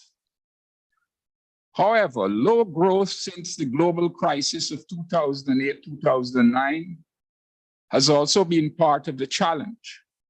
An examination of the recent growth trajectory showed that although the sub-region has moved from negative 11.6% growth in 2020, if we exclude Guyana, to positive growth of 3.1% in 2021, and ECLAC anticipates growth of 4.7% in 2022. This has not been sufficient to return the region to 2019 income levels. In addition, high debt burdens and debt servicing costs have increased sovereign risks to new borrowing and further reduced the fiscal space. And by the way, when we say high debt burdens, we're only talking about $57 billion in debt total. These countries have no access to concessional finance and must face elevated market rates at a time when the support of the international community is most needed. No wonder they are keen on the outcomes of the multi-dimensional vulnerability index being spearheaded by the Secretary General of the UN. In order to change the focus or the narrative of their access to such finance based on per capita income, which ignores their inherent vulnerabilities. To put it squarely, the financing challenges encompass the capacity to attract innovative sources of affordable finance for sustainable development in the context of high debt and limited fiscal space. Yet we know that there are some $50 billion idle in local development finance, plus external private sources, plus the MDBs and institutions like the GCF could be important sources of finance through innovative green, blue, and sustainable linked bonds, to name a few. And thus, we asked a number of questions in the context of the scenario I've just painted. What are the key national imperatives for attracting climate finance in the Caribbean? And what are the expectations for COP27? What mechanisms are being pursued to leverage affordable finance and how the debt burden can be brought down? What set of innovative financial instruments will be appropriate to leverage finance for small Caribbean states? The problem of scale. How to create fiscal space through debt reduction to generate skin in the game, so to speak, and how to engage the private sector. And lastly, what are the capacity constraints in accessing climate finance and in implementing adaptation and mitigation initiatives? We have in person with us, on my right, Mr. Sheldon McLean, Ms. Sabina Frederick, and Ms. Nadia Spencer Henry. And virtually, we have the Honorable Minister Christopher Coy of Belize and Dr. Colin Young of the 5 Cs.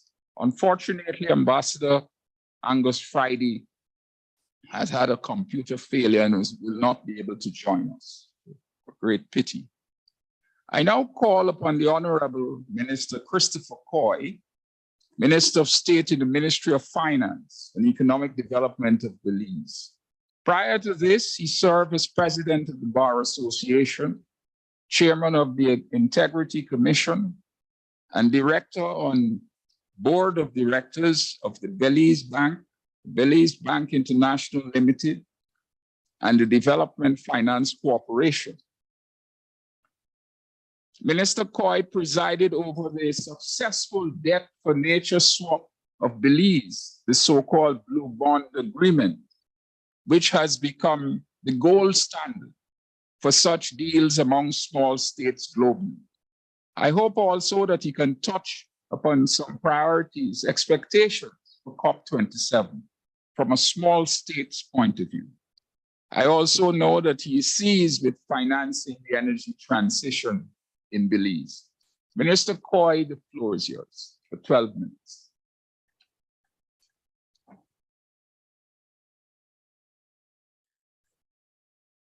Excellencies, ladies and gentlemen, thank you for inviting me to share insights from Belize's recent experience and efforts in mobilizing climate finance. Before I speak of what has been touted as a major success story for a small developing state, I wish at the outset to underscore three critical factors that Belize must perennially account for, whether planning for progress or making contingency plans for the risks we face. We are small, we are vulnerable, and we are facing compounding risks and cumulative impacts from past, present, and anticipated global threats. These factors have resulted in three other overriding concerns. We are at high risk, we are highly indebted, and we are facing increasingly limited fiscal space. A fourth cross-cutting, externally imposed consideration is that Belize is designated a middle-income country with limited access to grant or concessional financing. Taken together, this is the proverbial cross Belize bears whenever it contemplates what it will need to do to pursue its lofty ambitions to be resilient, to be sustainable, to be fiscally prudent, and most importantly, to be true to our people now and in the future in achieving meaningful human development. Let me now take you on the Belize journey to success in private or climate finance. Belize's commitment to a climate-conscious development pathway is well known. We are the stewards of the largest living barrier reef in the world, the first in the establishment of a jaguar reserve, the first in our region to impose an offshore oil moratorium, pioneers in sustainable fisheries management, pioneers in the first debt furniture swap. And I can go on, but this is not a forum for accolades. It is a forum for sharing and for solutions. Though the Caribbean and our Latin brothers and sisters may be different geographically, we share a common commitment to safeguarding our planet's future. We have no choice. It is this commitment that the Belize story instructs that we must aggressively leverage in order to transform our economy to a more climate resilient future for all our citizens. As demonstrated in the largest blue bond debt conversion for marine conservation to date, Belize successfully restructured its external commercial debt, which represented a total debt, by purchasing same at a 45% discount.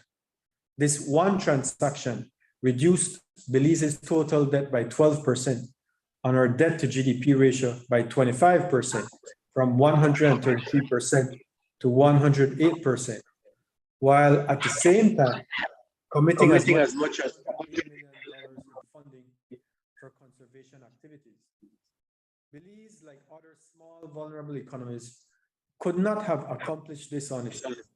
It was only doable because of key partnerships coupled with a firm underlying political will.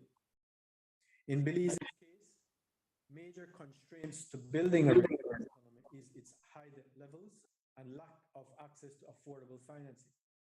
The Belize experience highlights both the challenges we face as well as the opportunities that exist in the international financial sector to facilitate our resilience building. As is well known, and as I've highlighted at the outset, Belize, like other small, vulnerable developing states, experiences acute vulnerability to exogenous shocks. We suffer average annual losses from extreme weather events of approximately 4% of GDP. Over the years, to enable post-disaster reconstruction and social protection, we are forced to borrow to finance chronic and large fiscal deficits, resulting in distressed level debt stock. At the same time, as a small, vulnerable state with its development prospects stunted by these exogenous shocks, borrowing is expensive. We're ranked 8th in the Global Climate Risk Index, and we're among the very high risk in the World Risk Index. Seen as high risk, Belize's credit rating has historically been below investment grade. This directly translates to increased borrowing costs, which in turn further deepens our debt burden. On the surface, it seems that several facilities exist and even more have been created recently by the global financial mechanisms as well as the private sector to help small, vulnerable countries like ours finance resilience building. There is the International Development Association and the new IMF Resilience and Sustainability Funds, as well as the climate funds such as GCF and GEF. Accessing these, however, is almost impossible. Eligibility criteria vary, as do access modalities and procedures from project design to approval are cumbersome and data intensive. IFIs cling to traditional conservative outlook, resulting in further constraints. Belize, for example, is denied access to IDA concessionary financing resources, notwithstanding that we meet all the eligibility criteria for the small island economies exception, including our extreme vulnerabilities, simply because we are not an island. On our own, because of the above, we would be saddled with high commercial rates and limited access to finance, inexorably toiling down an unsustainable debt path. With key partners, however, we have been able to change course towards greener pastures. The Nature Conservancy, a world-renowned conservation partner through its affiliate NatureVest, acted as arranger of the Blue Loan transaction. The U.S. Development Finance Corporation provided key credit enhancements in the form of political risk insurance on the Blue Loan, thereby effectively converting from Belize risk to U.S. government risk. This in turn meant that the blue bonds would become investment grade. Credit Suisse fully financed the TNC subsidiary to make the blue loan and thereafter successfully placed the ESG-linked blue bonds, which was multiple times oversubscribed, with institutional investors globally. And of course, Belize committed to achieving marine conservation targets and using a portion of the financing savings to fund conservation over 20 years. In fact, critical for this partnership coming together was Belize's globally recognized commitment to protecting the environment, as well as our government's commitment to put our financial house in order with a demonstrated adherence to its homegrown fiscal and economic plan. Belize's unwavering commitment to its homegrown plan, which included difficult fiscal consolidation measures in the immediate term, such as public wage and other expenditure cuts, gave credibility to our intentions and plans, which was acknowledged and endorsed by the IMF, and which in turn grounded our negotiating position with our commercial bondholder counterparts. This was crucial to the successful negotiation of the transaction. The blue bond is just the start of the Belize case. We are working domestically and with bilateral and multilateral partners to identify further opportunities to bridge the finance gap of over $1.6 billion, equivalent to over 70% of our GDP, that is needed to implement our updated NDCs. COVID-19 has buffeted our efforts and has placed further constraints on our options.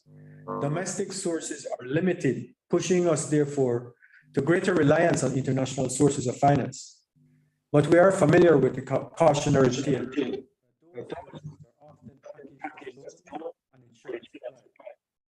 The Glasgow Climate Conference attempted to change that script.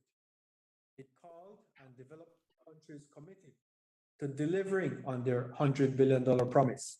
It called and developed countries committed to double adaptation finance. It called and all committed to commence a dialogue on funding arrangements for loss and damage.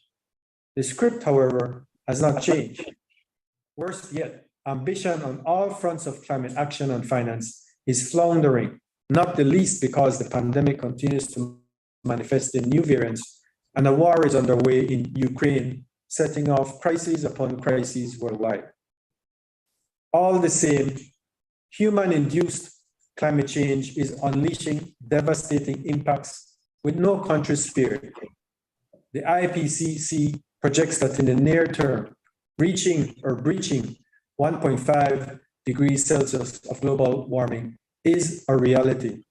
So as vulnerable countries, we are faced with the question of what can we do to save ourselves and our people's future.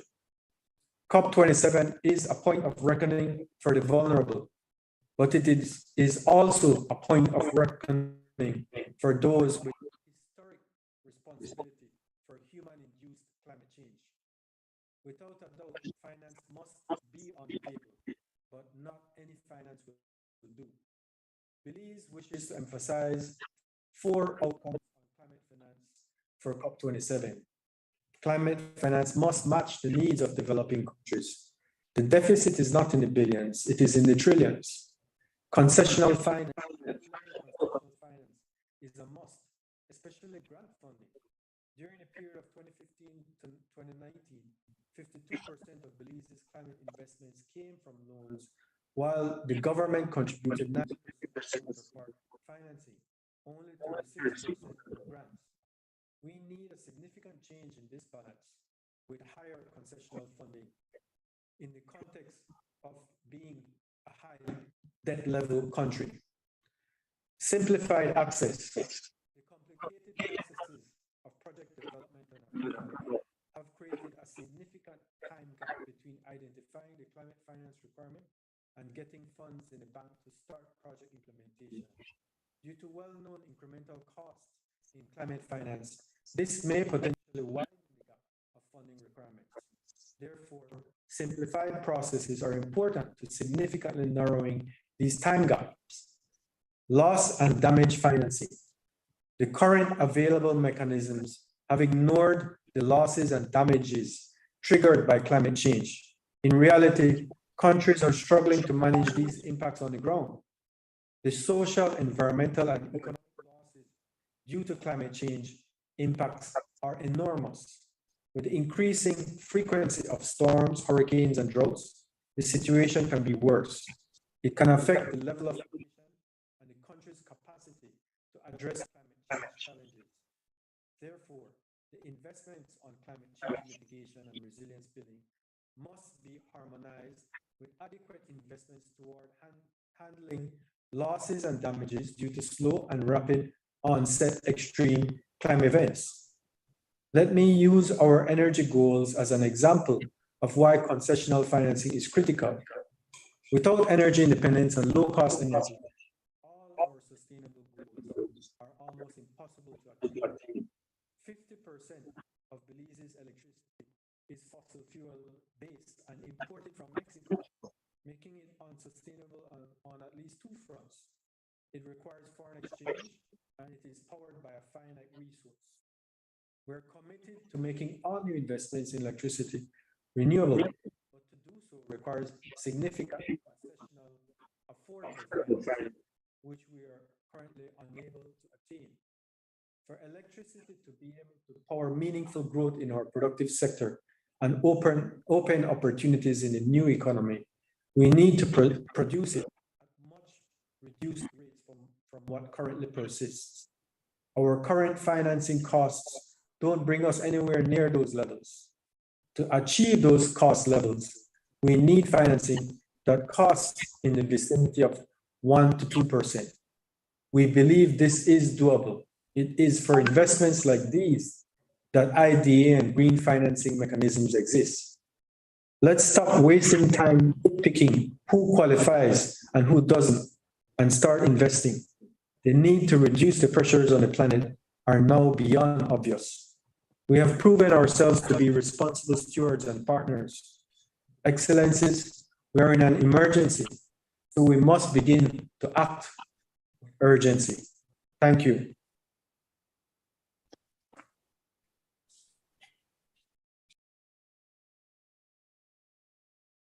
Thank you very much, Minister. I think the issues you raised have been laid out with great clarity. And I think it's worth mentioning your priorities for COP27. Financing to match needs, concessional finance, including grant financing, simplifying access, a vexed question for the small states, and loss and damage financing. The latter very important because every hurricane season brings its own challenges. Thank you very much. We now turn to our second presenter. I call upon my colleague and friend, Mr. Sheldon McLean, to tell us how ECLAC is approaching these questions posed. Sheldon is the coordinator of the Economic Development Unit in the ECLAC sub-regional or headquarters in Port of Spain, and has been working on these issues for some time. He will tell us about the Caribbean Resilience Fund and the use of liability management operations to address the debt challenges in the Caribbean. Sheldon, the floor is yours. Yeah. Thank you very much, Dylan. I have a PowerPoint presentation which should be loading. But essentially, while you're loading it, it's crucial that as we look towards COP27, that we collectively seek to consider innovative financing mechanisms that can unlock significant levels of climate finance for small vulnerable small climate vulnerable economies, particularly SIDS and Caribbean SIDS in general. The presentation.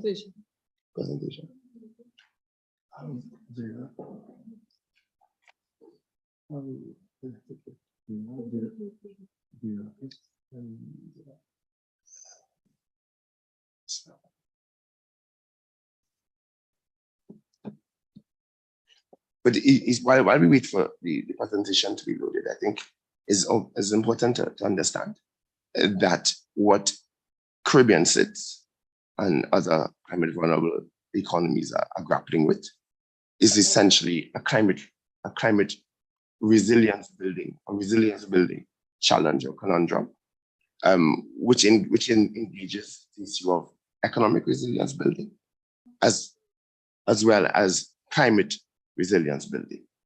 And in many instances in small economies, it's exceedingly difficult to separate these two strands. The resilience building conundrum essentially has four mottos behind the drive. And that is essentially the high level of vulnerability to climate change, particularly since the economies that find themselves on the sharp end of the impacts of climate change are the lowest emitters.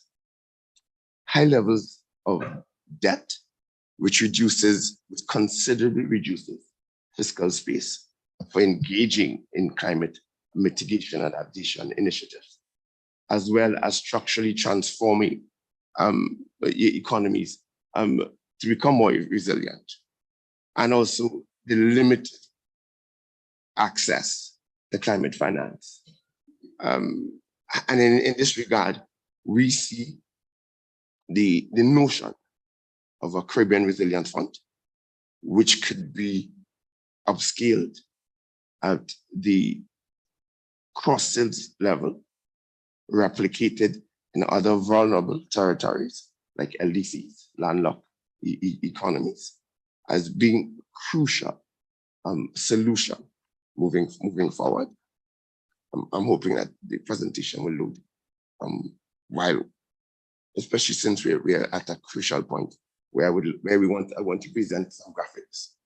But essentially, the climate conundrum which many SIDS are grappling is conditioned by this paradox, where the economies that are the lowest emitters are the ones that bear the brunt of the climate impact. In the case of Caribbean SIDS, they're vulnerable to high sea level rise. Let's go again. Let me see if I can, right. This is an important graphic. We found that Caribbean economies, if you look at the graphic, the emitters emit between 0.11, and Nigel, I want you to pay attention here, and 0.16 of total global emissions. And we see the gap when we compare it to middle income economies, high income economies, and the global emissions in general. But still, they're vulnerable to the rising sea levels, hurricanes, floods, and droughts, and coral bleaching, to name a few.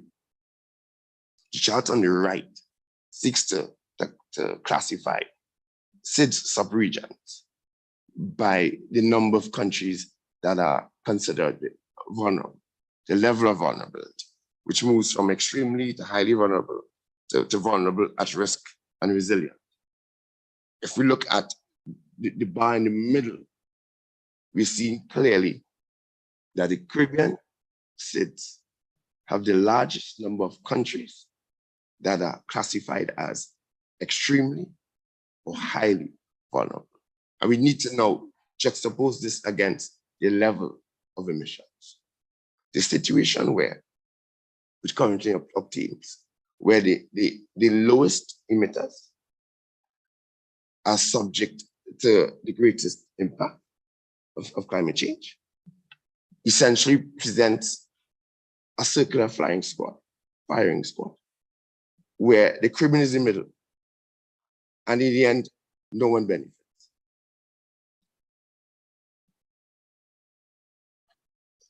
In plowing through the semantic labyrinth that has become climate finance and the climate finance lexicon, it's important to examine the financing gap, as it will.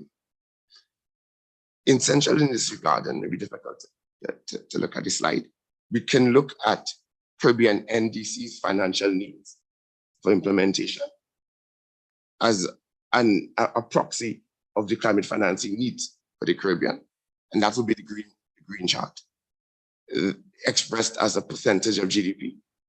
And that, based on the countries here, we see that is as low as 10% of GDP to as high as 120% of GDP for Suriname. And we had a discussion yesterday where the Minister of Resources for Suriname outlined their grandiose plans with respect to the energy transition. The blue dots represent the commitments from donors. And we see that at no instance is that commitment more than 26%, in case of Dominica, than the total financing needs for NDC implementation. Meaning that the gap ranges from 100% to 76%. And then we also understand or know, with the perspective of the Caribbean, that disbursements lag notoriously behind commitments. Moving on. We find, given that the sub-region is highly vulnerable to climate change, natural disasters, and weather events, we see the provision of financing to address this vulnerability should be considered as an international public good. In that regard, we found that through our research, that the Caribbean states are more vulnerable to climate change and natural disasters. And these events occur with more frequency and are more expensive or costly with respect to damage and losses. In 2017, ECLAC Port of Spain office conducted damage and loss assessment for the hurricane season across the countries of Antigua and Barbuda, Dominica, Bahamas, St. Kitts and Nevis. And the damage was estimated to be upward of 1.7 billion. We expect that by 2025, the annual losses can be as high as 11 billion US and can double by 2050. Hence now we're quantifying the nature of the urgency of the climate dilemma faced by SIDS in general and Caribbean SIDS in particular. More importantly, given that the majority of Caribbean member states are classified as middle income, high income economies, is that the finance of this rebuilding efforts and resilience building efforts attendant to the aftermath of natural disasters is often funded by considerable debt at market rates. When we're talking market rates here, we're talking between 7 and 9, between 10 and 12%, bearing in mind that the development made estimated 13 trillion US available for themselves at STR rates and lower during the pandemic. Hence, we see the dichotomy in climate financing that exists. It's important here to examine the issue of debt. This is a bit busy, so I'll walk you through it. The size of the bubbles represent economic growth, with the exception of Guyana, which, because of its considerable oil finds, oil and natural gas finds, are growing at upward of 40%. The x-axis looks at debt to GDP ratio, the debt to GDP ratios, and the y-axis looks at fiscal performance or fiscal balance. What we see here is that beyond having average debt to GDP ratio of just under 85% in the Caribbean, 2021, which we expect to increase in 2022, we also have a situation where 13 of the 15 Caribbean Community member states have debt to GDP ratios in excess of 60%, which is the sustainability threshold. That many member states consistently generate negative fiscal balances, which average 6.9% of GDP in 2020 and improved to just under 4% of GDP in 2021. And that there's a cluster of economies, Barbados, Belize, Bahamas, Dominica, St. Lucia, Trinidad, and Tobago, that are generating significant levels of fiscal deficits, which have to be financed through debt, and also have debt to GDP ratios above 80%. What that means is that there's very little fiscal space for funding resilience building, economic transformation, greening of our economies, our sectors, financing the energy transition, which is generally attendant to useful, necessary precursor for moving up the value chain and increasing your productivity and efficiency. In addition to this, the Caribbean member states are also conditioned by high levels of debt servicing costs, which average just under 25% of government revenue, and as high as 77% in Antigua and Barbuda. Let's simplify. For every dollar of revenue earned by Antigua and Barbuda, upward of 75% is spent on loan repayments. These member states are quick stepping towards insolvency, generated primarily by the vulnerability to climate change.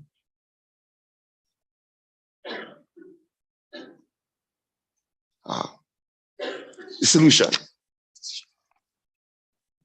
ECLAC has been working towards establishing within the Caribbean a Caribbean Resilience Fund. Initially, we started off considering broad-based debt for climate adaptation swap. We swiftly found that there was very little appetite in the international community among IFIs for any spilling of blood on their part in order to finance initiatives. In some instances, the region's debt of some member states that has been trading at par or above par. I swiftly found out that accessing climate finance is essentially a bare knuckle fight in a phone booth for SVs. What we have been able to tweak within recent time is establishing the CRF as having two windows, one dealing with debt restructuring and liquidity enhancement. And as important, because talking to member states and prime ministers, they felt that despite the high levels of debt stock, what was more urgent was a liquidity issue and fiscal space. We have since moved on to a window focusing on debt reprofiling. We have created a bespoke liability management operation, LMOs, with some built-in features that has allowed us to bring the prevailing interest rates down. Still, we're not talking SGR rates of 0.05%. We're talking maybe 5 to 6%, which is not necessarily affordable, but it is that we're doing that which can be done. Some of the major features here, and we have assembled a coalition of the willing, the CDB, the IDB, Credit Suisse, DFC, TNC, working towards. The major approach here is green bonds being underwritten by Credit Suisse to swap out some of the high interest short-term debt, talking about 9, 10, 11, 12%. Extending out the repayment period to maybe around 20 years with a built-in 5-year moratorium,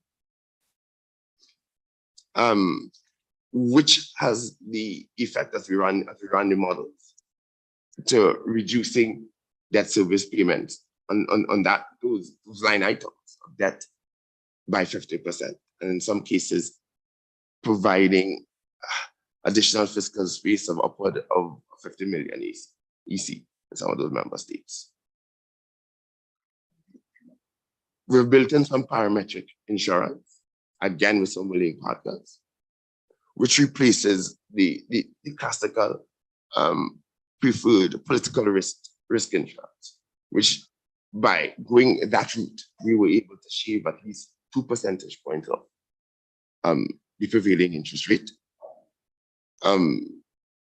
where essentially you can have a one-off payment covering your debt service payments under the LMO in the event of category 3, 4, and 5 hurricane. It's a bit of a cascade with respect to the payments based on the severity of the hurricanes. We have managed to negotiate with IFIs, IDB, CDB in some instances, in the first instance, loan guarantees, which again, and DFC, which again has had a discretionary effect on the prevailing interest rate. But more importantly, 50% of the now created fiscal space has to be dedicated to predetermined climate resilient projects.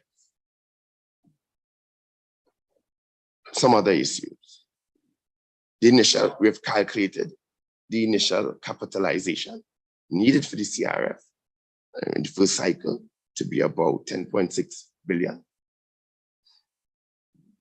Our work has been empirical or data heavy. So we ran a GMM panel model. We looked at the relationship between debt and growth. We found that given the calculated elasticity, that it would require a 12.2 percentage point reduction in debt to GDP ratio within member states in order to deliver a 1% increase in sustainable growth, the negative relationship between debt and growth in the Caribbean. If we're using that index of 12.2%, we're looking at 2019 figures and not 2022, 21 figures of overall debt. That gets us at 6.9 billion in order for the debt reduction component. So far, we have crowded in Antigua and Barbuda, already signed, so we're actually in the process of negotiating the LMO, structuring the LMO for Antigua and Barbuda. St. Lucia has come on board. Again, between those member states, we're looking at just under $500 million, 250 million US. St. Vincent and Grenadines, they are studying their first proposal. We're looking at maybe 100 million in debt reprofiling. There are two other member states we're engaging in discussion. One already has a copy of its term sheet, and the numbers there would be $500 million, 400 million. We're hoping that the first tranche of LMOs will deliver between 1.2 and 1.5 billion in debt reprofiling. Again, at essentially market rates, I mean, a bit lower, but definitely not the SGR rates.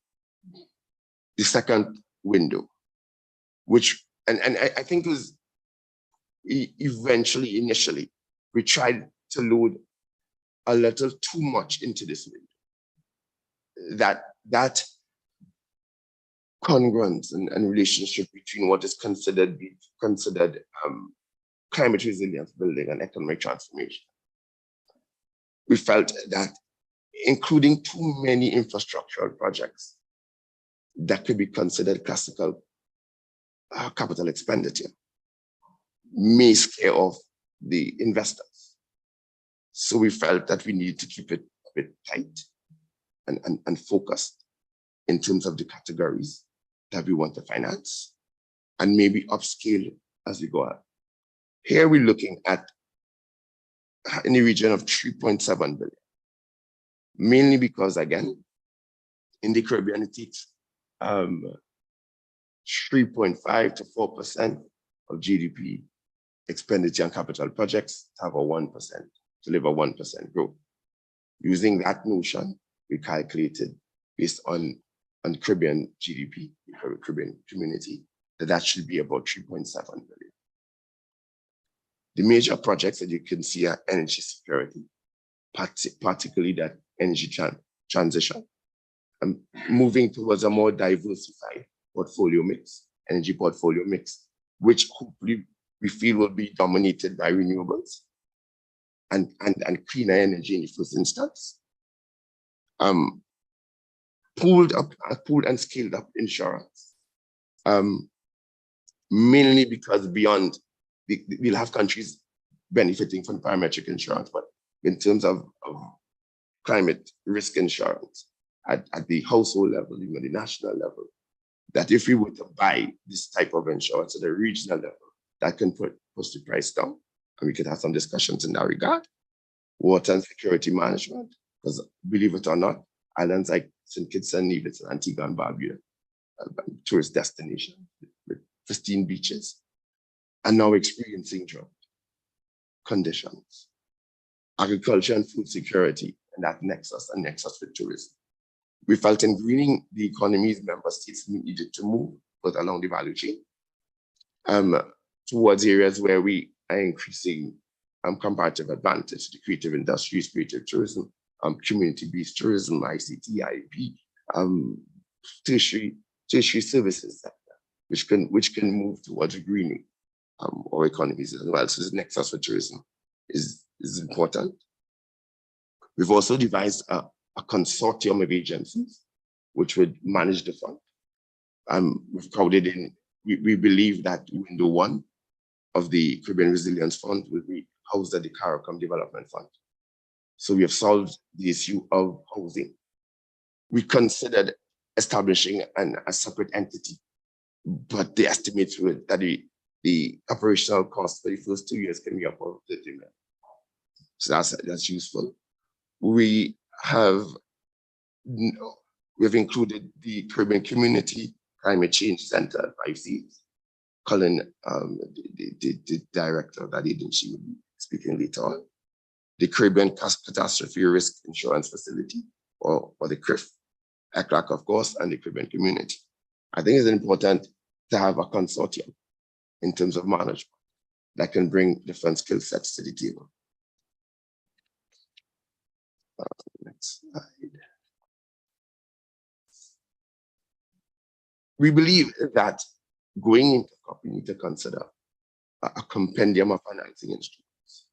We believe blended finance should be considered, infrastructure bonds for retrofitting and resilience building, concessional financing for agriculture and food security, green bonds for renewable energy and facilitating our LMOs, credit guarantees, and the issuance of new or reallocation of unused developed country SDR to finance and even capitalize this area.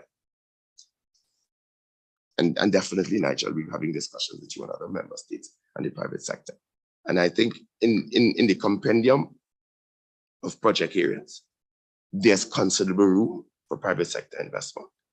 And we'd like to crowd in the private sector because there's understanding that a mixture of private sector and grant would then have a depression effect on not only prevailing interest rate, but generally some of this financing all cannot be grants, and member states understand that some of these initiatives that can be revenue generated will have to finance through loans. But for us, it's essentially terms and the interest rates.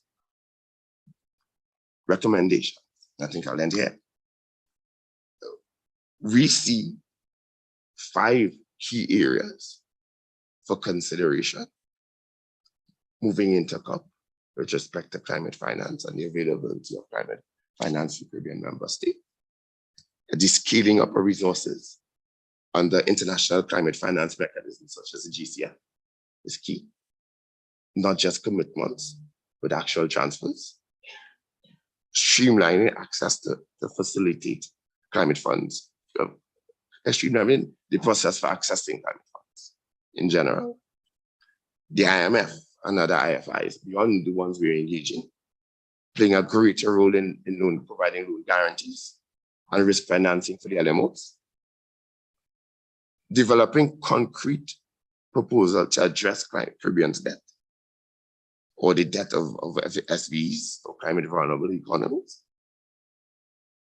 And also, given that there's very little traction, enthusiasm, appetite for broad-based climate adaptation funds, I think a mechanism for crowding the private sector and the IFIs into providing that mechanism for Caribbean SIDS is key moving forward.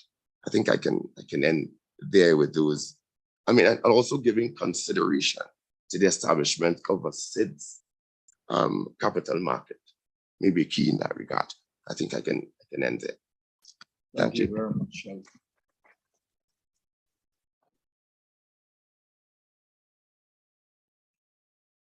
As you could see, the issues confronting the Caribbean sub-region are very different, and how we engage in terms of scale, in terms of concessional resources and so on, raise a different set of questions. We'll now move on to our next presenter. At the 22nd meeting of foreign ministers, the Community of Latin America and Caribbean, CELAC, foreign ministers of Argentina and Mexico signed agreements with CELAC regarding the initial contribution to create the CELAC Fund for Climate Adaptation Comprehensive Disaster Response, the total of capitalization initially of $3 million US. To discuss this fund is our colleague, Ms. Sabina Frederick, President of the Argentine Agency for International Cooperation and Humanitarian Assistance. She was Argentina's Minister of Security from 2019 to 2021. Sabina, the floor is yours. Thank you.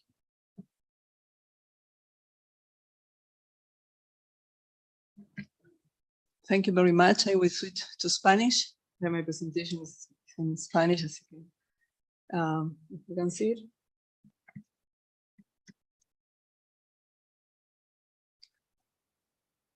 Bueno, quiero agradecer. I would like to first thank the organizers for the invitation to be part of this event, and also thank ECLAC for the invitation and to present this initiative, this proposal that we drafted between the agency, the Argentine Agency for International Cooperation and Humanitarian Aid, the White Helmets. And this is a pro tempore secretariat of CELAC in Argentina, together with the ECLAC team. And first of all, in honor of the time, mention the background on the creation of the fund that occurred when Mexico was the pro tempore chair of CELAC, and CELAC, I remind you, is the community of Latin American and Caribbean states. And during this declaration last September, when the CELAC Trust Fund for Climate Action and Response to Disasters, where the manager of the fund according to UN regulations. ECLAC is the administrator. Together with ECLAC, we've drafted two papers. One speaks of the mechanism, the proposal that we are making, the mechanism by which the funds would be assigned, the funds that are of the initiative. And first of all, which are the priorities for financing of projects? These projects that would be submitted in future must be for the prevention, mitigation, and preparation for emergency response to climate or weather originated disasters. These projects should indicate how they contribute to one of these three criteria. First of all, the foreseeability of emergency care, that is the ability to provide humanitarian inputs, the training of volunteers for humanitarian aid, among others. And the second criteria is strengthening of the preventive approach to adaptation, recovery, and assessment of disasters by means of, for example, strengthening early warning systems, risk mapping, and assessment of local capacities. And the third criteria would be the creation or possible reform of existing regulations and procedures for occupation of the territory, enabling of resilient facilities, and reconstruction. Of course, that to achieve the expected outcomes of these projects that would be submitted in future, the CELAC fund takes as a basis the adaptation foreseen in the UN Convention on Climate Change and the Paris Agreement, as well as the priorities for action within the Sendai framework of the UN. And these projects must have this approach, understanding the risk of disasters, the strengthening of governance to the risk of disasters, investment in actions in order to reduce the risk of disasters, and the possibility of preparing for cases of disaster in the spheres of recovery, rehabilitation, and reconstruction. On this basis, theoretical, conceptual, the projects submitted for consideration by the fund should, in their terms of reference, establish their connection to prevention, mitigation, preparation, and emergency response to disasters and/or adaptation to climate change. Now, what is foreseen under this mechanism is the call for projects by various national or subnational states and international agency, I will speak of this later, to consideration by the steering committee. The thing is that they should be eligible, those projects, for either to establish or improve national, subnational, and regional systems, and the aims of which are prevention, mitigation, and preparation for response to emergencies and disasters and/or adaptation to climate change. And the fund will finance concepts such as equipment and specific materials for prevention and/or mitigation activities, deployment of missions, travel expenses, publications, and humanitarian inputs. The maximum amount foreseen for each project to be selected in the future is of $300,000 at the very most per project, just to understand what the scope. And the projects will be assessed by the steering committee together with ECLAC. And it has been foreseen under this mechanism, the criteria for eligibility for assessment. One is exposure to risk, the commitment by the beneficiary, the relevance, the potential impact, indicators of achievement consistent with national public policy, feasibility, efficacy, and efficiency.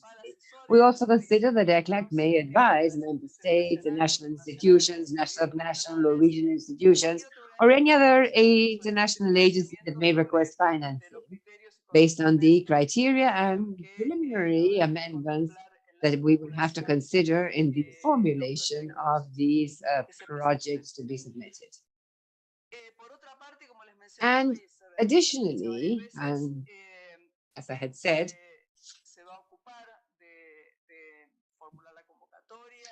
the call and assessment will be done by the steering committee that will have to be created, comprising the contemporary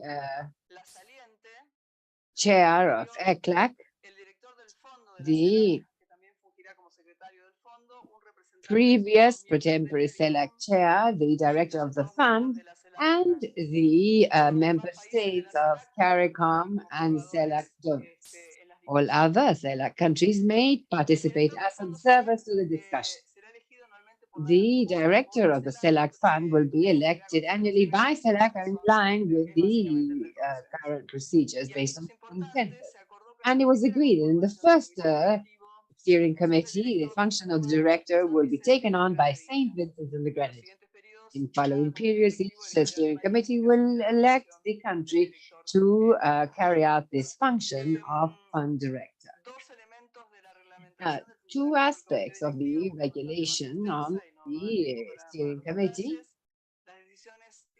that decisions will be reached by consensus, and in absence of this consensus, the decisions will be taken by a two-third majority of the steering committee and attending members. And then the agencies that could receive financing. These may be government, national and subnational government entities, regional or sub-regional intergovernmental organizations, such as CARICOM, and UN system agencies may also submit projects and be awarded financing. And to conclude, I would like to merely say that the fund today has $3 million. Half of this, $1.5 million, was contributed by Mexico, and the other $1.5 million was contributed by Argentina. And we're hoping that other countries, members of the community, the CELAC community, may contribute financing, of course, or other organizations from outside CELAC. And to end, I would just like to say that at present, these papers that were drafted, as I said, together with the ECLAC team and the Foreign Office agencies, these papers are being distributed among CELAC members, and we're hoping to have the result of the assessment of the documents by member states next week, so as to immediately proceed to launch the call and receive the projects submitted. That is what I would like to share, and I'm now open to questions. Thank you. Sabina, this is an important initiative, especially from the point of view of the Caribbean. And let us hope that the fund will be augmented with much more resources. After we move to our next item, I think you have to will make a presentation. So we'll go on to Nadia Spencer first, and then Nigel. Nadia Spencer has had over 20 years experience in fiscal and debt management.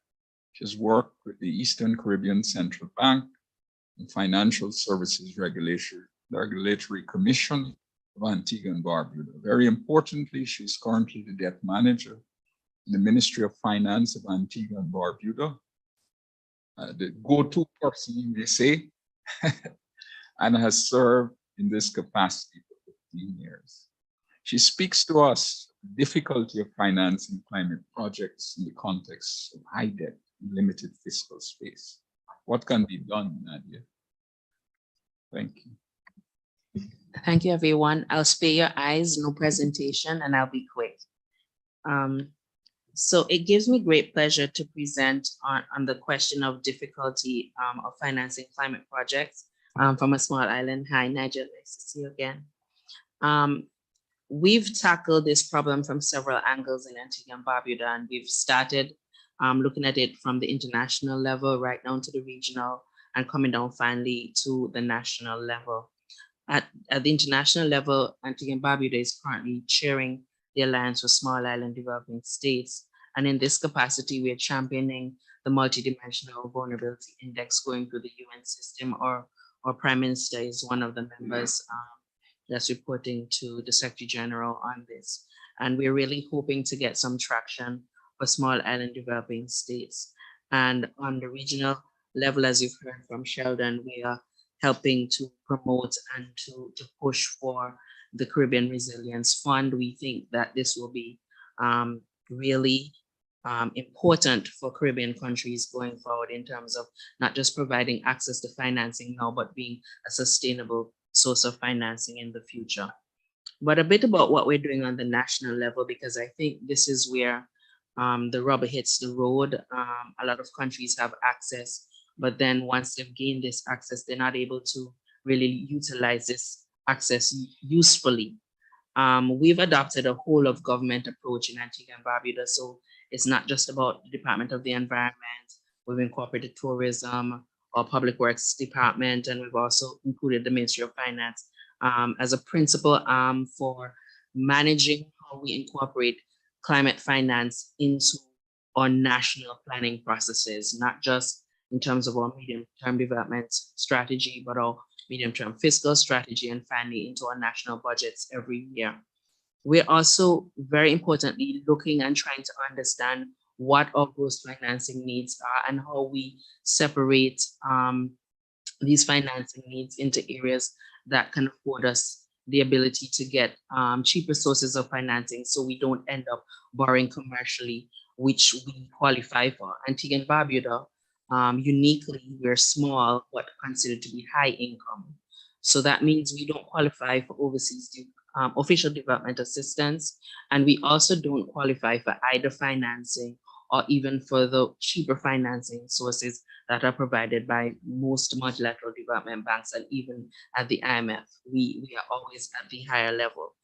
So this means we need to be very creative in terms of understanding where these gross financing needs lie and how we go about financing them very economically. An important part of our plan and what we've been trying to implement in Antigua and Barbuda is to reduce our debt vulnerabilities. Clearly, because of our access being to high commercial debt and having high debt service, as you've heard from Sheldon, we really have to try to see how we can reduce those vulnerabilities and to really try to do adequate liquidity management to create that space for climate resilient spending. An important part of doing this is to make sure that we maintain accreditation. Antigua and Barbuda is currently accredited to 3 organizations: the Green Climate Fund, the Adaptation Fund, and the Global Environment Facility. And to maintain this accreditation means that we have to have very robust systems for consultation with different sectors of the economy, as well as different sections for maintaining our statistical data, which is a critical part of accessing financing and maintaining accreditation. We've also done a development of a pipeline of adaptation projects and programs so that we're able to monitor what we can do each year through the annual budget. And of course, we've programmed this as well through our medium-term development strategy, which builds on what we would have placed into our NDCs. In terms of renewable energy, we are starting by piloting Barbuda. We're 2 in island state, Antigua and Barbuda. We'll start by piloting green energy in Barbuda, which allows us to be able to learn a lot of lessons. Barbuda was totally devastated by a hurricane in 2017. So in building back better, we've gone 100% in terms of renewable energy on Barbuda. We're currently piloting this with the help of IRENA. And the hope is that this really makes up about 20% of our entire electricity generation for the 2 islands. So once we've done this in Barbuda, we could see how the process works, and the lessons learned here will then be transitioned to Antigua and Barbuda's transition. In terms of our financing options, so I've said we're non-ODA and that we have limited access in terms of affordable financing for multilateral development partners. We have relied on a combination of everything. So a critical part of what we're doing is what we call domestic resource mobilization. And we've looked at our tax base to see how we could maneuver this to be able to access financing. And we've developed what's called a Climate Resilience and Development Fund. This Climate Development and Resilience Fund is financed mainly through tourism receipts. And how this is done is that for every tourist visiting Antigua and Barbuda, you pay a portion of your fare in any hotel or Airbnb. A portion of your bill goes to the contribution to this fund. It ranges from $3 per person, and it goes right up to the higher accommodation person. So even if you're staying in a very exclusive villa, you do have to contribute to this fund. And the idea is that this fund will help us to not only finance climate resilience projects, but it will also help to support us in what we call the greening of our public sector investment projects, so that every type of infrastructure project that we do will incorporate some level of greening and will be financed through this fund. We also have what's called the Sustainable Island Resource Fund facility, and this facility is financed through our contributions that we received from the GEF, the AF, and the GCF. We started this fund with just about $6 million US, and this fund is meant to help households to transition. And what we've done a combination of grants to households and very, very, very economical loans. It targets persons in key areas, low-lying areas, flood-prone areas, areas that we call on the waterway. So you're built in an area which is likely to have flooding or water passing through in a disaster, you qualify automatically for these funds. We also have put in place what we call an equity contribution window, so that if you are a small entrepreneur that operates in these areas as well, you can access equity financing from this fund. We're also championing a debt for climate swap initiative. So you would have heard about the liquidity management operation that we're doing through the CRF process, but we are also doing one with official bilateral creditors. We think there is scope we're negotiating your debt with official bilateral creditors, and we're advancing this as part of a project that we're doing currently. We have had some very good feedback from at least one creditor, and this will see us doing just about 1% of our debt, but every little bit counts. We've increased our CRIF coverage. So under the CRIF currently, you have 3 windows you could get for floods and extreme weather from hurricanes. You can get for earthquakes, and we are championing with them doing one that's specifically for regeneration of electricity post disasters, so that we will have electricity-based parametric insurance window. And finally, this is when Niger comes in. They're doing the Island Fund. We've tried to contribute our knowledge from all these funds we've been involved in developing to that Island Fund development. It's being financed through philanthropic funds, so Antigua and Barbuda is not contributing, but we've been lending our knowledge to that process. And of course, finally, technical assistance. It goes a long way in helping us to build capacity for persons doing the implementing of projects, helping to manage funds, helping to come up with new and innovative ideas, because our problems are not going very far, but we need to learn to live and adapt and to work with them. Thank you, everyone.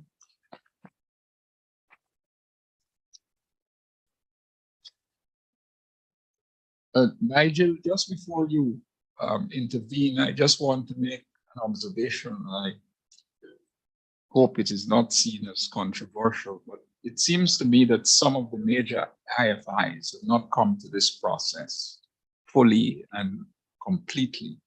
From the point of view of the IMF, for example, the recent working paper seemed to be very tentative and skeptical of the relationship between debt, climate change, and economic growth. And from the Caribbean point of view, that relationship is clear and is demonstrated empirically and otherwise. And they have a role to play in terms of their reputation to support, for example, state contingent instruments, such as a hurricane clause is another kinds of instruments. So it's not just a question of bringing resources, but their reputational impact has an enormous impact on the credit rating of these countries. So I just want to make that point. Thank you, Dylan, and apologies for sort of interrupting. I do have to leave. I want to say a couple of things about this panel and just some sort of closing thoughts about the whole roundtable.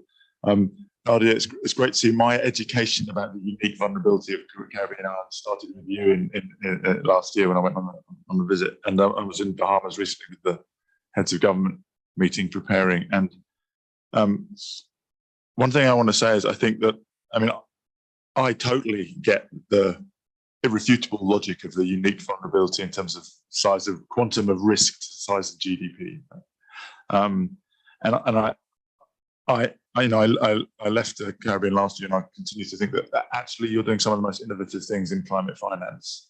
And that doesn't mean that you can do it all on your own. But I do think that the launch of some of these initiatives, my hope would be that you attract more help by demonstrating that you've got super sophisticated approaches to catastrophe clauses, to parametric insurance, to debt for action swaps, and of course all that doesn't change the fact that we need more public finance overall. One of the things that Mahmoud and I and the Egyptian presidency and the UK presidency have done is to commission Nick Stern and Vera Songway to do a report on the kind of total financing picture, in which we expect them to spend a significant amount of time talking about debt and fiscal constraints, not just the amount of capital that's needed, because that's only part of the puzzle. And I actually think that insurance is the third part. It's that vicious circle that we've talked about. So thank you for this panel.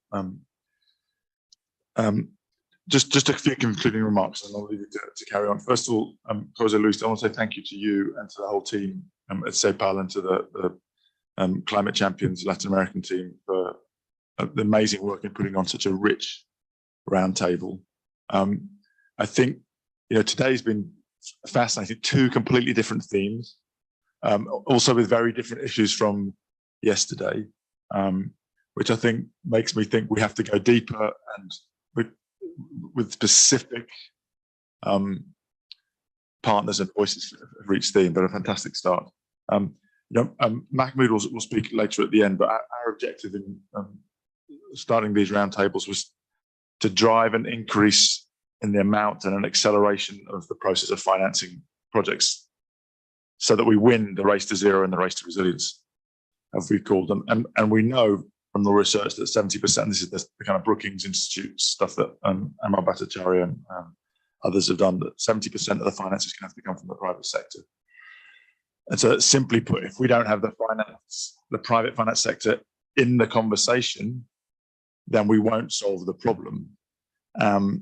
I think it was very interesting to hear from Minister Coy the multi-stakeholder collaboration that led to that Belize debt swap. The government, the US DFC, a very sophisticated NGO, TNC, and the private sector in Credit Suisse. And it seems to me that's kind of what we need, right? We need everyone to roll their sleeves up and dive in, because TNC couldn't have done that on their own. USDFC couldn't have done their own. If the government wasn't coming to the table, it couldn't have happened. And if Credit Suisse weren't there, it couldn't have happened. And that, I think sometimes we're too timid in bringing in some of those voices who maybe are not usually at the table. And because it's an observation that we haven't had one speaker from the private finance community around the table in these 2 days, and we have done in the other workshops. I think that's led to a different kind of dynamic. I'd encourage you in the future to invite those voices. We had some great inputs from, say, Maria from Sura, but I think bringing some more of those voices in as sort of equals in the conversation would help. Because really, we're talking about problem solving very complex problems. I think this last panel has just showed. Also a reminder that we will launch the GFAN's Latin American chapter this year, and I think I hope that will help. We'll have a GFAN's director for Latin America. We'll be able to bring together the Latin American private finance institutions in GFAN's, but also the local branches of international private finance. I think that'll be a good partner for you and us in having these conversations. Last thing I'd say is that we do have this compendium now, and even from the conversations today, I think we could double the number of projects. We've also seen a huge range in the quality of readiness of projects. I mean, I think a lot of us were looking at the website of Argentinian mineral investments with that very sophisticated listing of levels of preparation. I think that's kind of what we need for everything. So we have it in parts, but not elsewhere. But this is the start of a process. Okay, it's a start of an attempt to improve a process that is, of course, is already happening, and we have the opportunity to improve.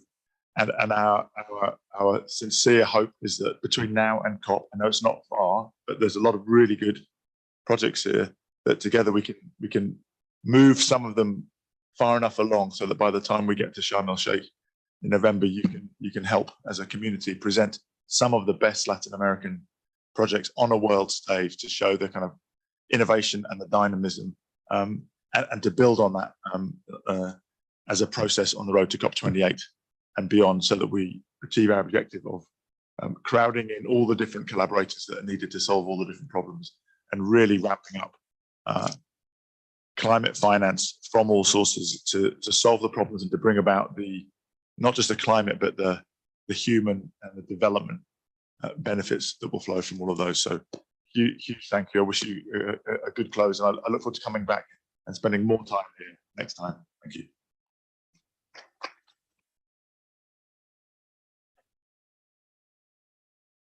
Thank you, Nigel. Our last presenter of this panel is Dr. Colin Young. He's the Executive Director of the Caribbean Community Climate Change Center, well known as the 5 Cs, headquarters in Belize since January 2020. Prior to his appointment to the 5 Cs, Dr. Young served as CEO of the Social Security Board parastatal entity that administers Belize Social Security Fund from 2017 to 2019, where he championed contribution reform, technology transformation, and numerous legislative changes. One could say the 5 Cs are the heart of the ambition of the Caribbean to address climate change. Dr. Young could speak of many things, and he's been very much involved in project development and acquiring project funding. We'd like to ask him to speak of capacity constraints, accessing finance, and implementation of adaptation and mitigation initiative. Dr. Young, are you there? Yes, good morning, good afternoon. Can you hear me? Yes, go ahead. And just confirming that you're seeing the my slide? I am seeing it. Okay, fantastic. Good morning and good afternoon, everyone. It's a pleasure to be here. I want to thank ECLAC for the invitation to participate in this very important discussion regarding access to finance. And in the next 10 minutes or so, I will share our experience at the Caribbean Community Climate Change Center in this regard. The 5 Cs is located in Belize, as we know, and it is a CARICOM institution that was set up in 2002 by CARICOM heads of government to coordinate the region's response to climate change. We have just gone through last year a new strategic exercise, and you have the vision on the screen there. We are resilient and sustainable Caribbean region for all is our vision, and that is our mission in terms of delivering innovative and transformative and evidence-based climate change solutions to improve resilience of the Caribbean and its people to climate change. The services we provide to the CARICOM region are 3 broad categories. The first is collecting, generating, and building the data infrastructure for climate data and information to facilitate evidence-based decision-making. We host at the center the Caribbean's largest repository of Caribbean-specific climate change-related data in the region. We also deliver climate resilience building activities across CARICOM, and we do so through being a delivery partner to CARICOM member states. Since 2005, we've successfully raised and invested over $260 million across CARICOM to build climate resilience. We are accredited to the Adaptation Fund as well as to the Green Climate Fund for up to $50 million per project. And the third area that we play a very important role is in coordinating CARICOM's negotiation positions every year leading up to and during the Conference of Parties, where we bring policymakers, senior policymakers, ministers, and we also prepare all of the technical briefs for CARICOM heads of governments and senior policymakers. So this experience that we have garnered over the last 15 years really allows us to sort of look at some of the issues across the region as it relates to accessing of climate finance. The way we work is really this very quickly. I won't go through this slide, but if you notice that the work of the 5 Cs really is made possible because of the strategic partnerships that we have with agencies in the region, CARICOM agencies, as well as the member states themselves, the donors, and this is absolutely fundamental to who the center is and the work that we do. So I've been asked to talk about some of the capacity challenges, and I think this slides sums up the issues quite well. And so what is it that the region can do now and with urgency to scale up climate finance to confront the impacts and risks of what you heard in Minister Koye's presentation as a 1.5 degree world? The financial needs, I think Sheldon did a fantastic job in sort of raising the envelope of needs across the region. And before I get into this slide, I just want to make 2 quick comments about debt and climate change. Recently at a meeting in the Bahamas, the Prime Minister of Bahamas indicated that 50% of the entire debt of the Bahamas is directly attributable to climate change disasters over the last 8 years. Subsequently, the Prime Minister of Dominica, Prime Minister Roosevelt Skerritt, indicated that they too undertook an assessment, and in the case of Dominica, 85% of their debt is directly linked to climate-related disasters. So the source of our debt is climate-related, and this is only going to increase under all of the scenarios that we are seeing in terms of increased greenhouse gas emissions. So first, if we are going to meet the needs, the financing needs for adaptation, loss and damage, and mitigation, we will have to trigger a tipping point of transformation. And to do so, it needs to achieve scale in action. And so then we absolutely need a scale in finance, technology, and capacity. There's a number of barriers and internal challenges that we'll have to overcome. And of course, as you can see on the slide there, I'll talk about the access barriers first. You can see the first one is fragmentation. The international climate change financial architecture is fragmented. There are different requirements, different rules, different platforms, and there's generally a lack of coherence across all of the players that participate in the international climate change architecture. Obviously, this really stresses the human and technical capacity that the region has in order to be keeping track of all of the different circumstances, rules, procedures, requirements, and so on of the donors. The eligibility criteria is well known and quite a source of frustration for our member states and entities in the region. They're often onerous and lengthy. In some cases, project approvals can take up to 3 years and more. And they have data-intensive requirements in which countries have to prove the data climate rationale and the issue of additionality. There's also the issue of confounding what is called climate change finance versus development finance. For small island developing states, those two issues are not very often cut and dry or black and white. The GCF, for example, is starting to adopt some policies that would help along with the issues of the climate rationale that has been one of the most significant barriers in accessing resources from the GCF. So that's a welcome change. Currently, however, the 5C's experience is that a large GCF funding proposal, over 20 million, in the case of a project we're implementing in Barbados, cost over $1 million to develop. And even though the GCF approved a project preparation facility, the cost of doing it, including all of the data analysis, the gender stakeholder analysis, the environmental and social safeguard policies, and all of that type of work, $1 million, 2 years to develop, and the project is going to be implemented over a 5-year period. That's already talking about 8 or 9 years in terms of getting the investments on the ground. The donor policies in many instances are ill-suited to our needs and urgency.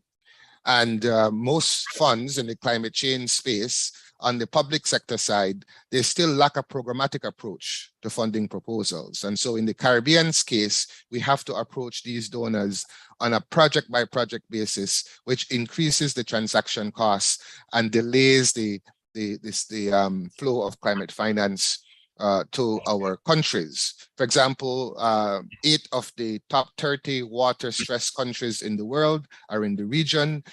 We have developed a $45 million project in Barbados that looks at water resilience. That project would have been an exceptionally well-suited one for a programmatic approach. But because it doesn't currently exist, we would have to essentially replicate this project on a project-by-project basis across the region. That being said, there's also a documented lack of sensitivity to SID special case among climate funds. Generally, there is still a one-size-fits-all approach, and the cost of developing a small project versus a medium or large project is generally the same, and the time period can take generally the same. And while, for example, the GCF has been promoting the simplified approval process and other modalities like the EDA, their very own independent analysis has shown that that there is a lot more that needs to be done to further simplify these processes so that they can ease access of climate finance. On the absorptive side for our countries, we can see that there are a number of capacity constraints, and these all relate to technical and human capacity. On the technical side, the issue of data remains a very pressing one, particularly to meet the climate rationale, to demonstrate that, in fact, the problem we're trying to solve is caused by climate change, and that is additional, and that this is not development finance. So depending on the data that exists in the country, then you can see we'll have to first get a feasibility studies done, get a project preparation facility done, and this can easily add years to the process of accessing climate change finance for the actual intervention. In some cases, that is so long removed from the time when the concept was submitted that the circumstances on the ground may have very well changed. The data also prevents and stymies the crowding in of private sector investment in the mitigation space, because in the absence of having very clear data in which private sector entities can accurately assess their climate risks, then generally what happens is that they either stay out, or if they participate, the rate of return that they're going to expect is going to be anything but concessional. Generally, so when I say human capacity on that side, we have obviously people with excellent expertise in the region. We just don't have enough of them. We don't have enough of the bodies that is serving in a ministry or that is serving in a unit. And in most cases, the persons who are asked to supervise projects or be the project director also has a full-time job that is not being the project director. And as a result, projects are treated as appendages within a unit or a ministry, rather than having dedicated personnel that can drive and push these projects to ensure that the project is on time, on schedule, and within budgets. On the institutional side, we have accredited entities like the CDB and the 5 Cs, that while we have considerable experience in mobilizing climate finance, again, we simply don't have the bodies to be able to respond to the huge demand that come from our member states. The 5 Cs, for example, we're managing a portfolio of just shy of $70 million US. We have a pipeline of 300 million. However, I have 4 developers who are very good, but there is no way that they can meet all of the demands that is coming from CARICOM member states. And while we work at the larger scale, at the same time, countries have to get ready, and they generally work at a much smaller scale of 10 million or under. And I want to commend the government of Antigua and Barbuda, because they are a bright spot in the region in terms of national-led resource mobilization efforts for climate change. We also have a very weak monitoring and evaluation framework, where all of the best practices and lessons learned from implementation, it's not shared across the community. The center is hoping to help bridge that gap. And then we well know the issue of the implementation gaps, where projects don't finish on time.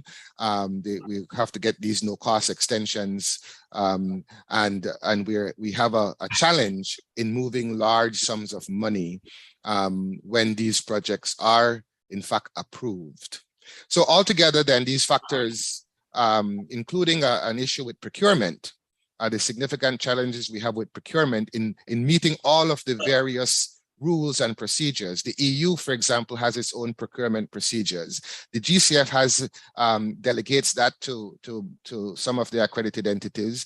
Bilateral donors may have their own procurement, and the Adaptation Fund would have perhaps its own procurement procedures. So you can easily see that just the compliance with the reporting will then pose a significant capacity constraint on our region. So we absolutely need a coordinated approach to this, strategic engagements and partnerships and collaborations at multiple levels that will allow us to scale. Let me just end by saying that we have at the center found an approach that is already paying dividend in the case of the government of Barbados and the center. We are implementing a $45 million project on water resilience in Barbados, funded by the Green Climate Fund. And this project is one of the best implemented projects in the SIDS portfolio. We've already committed 82% of the funds. And what makes it different is that, and it also has won the Energy Globe Award for innovation as well, is that it has some elements of success that can be replicated. It has the very highest level of political support and commitment from the government of Barbados. Our staff from the 5 Cs are actually embedded within the Barbados Water Authority to help with coordination and alignment. The Barbados Water Authority has actually dedicated staff whose job is this project, rather than to be a side job or a job on top of the many things that they have to do. We have a very inclusive governance structure that has civil society participating and technical entities from across the region.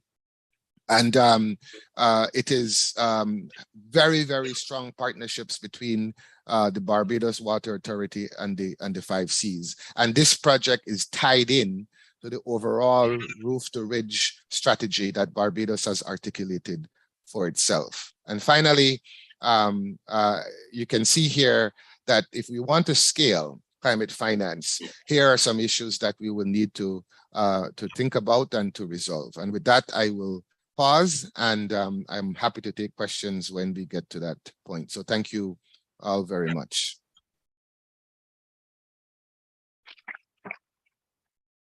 Thank you very much, Colin, for that very, very sobering set of thoughts.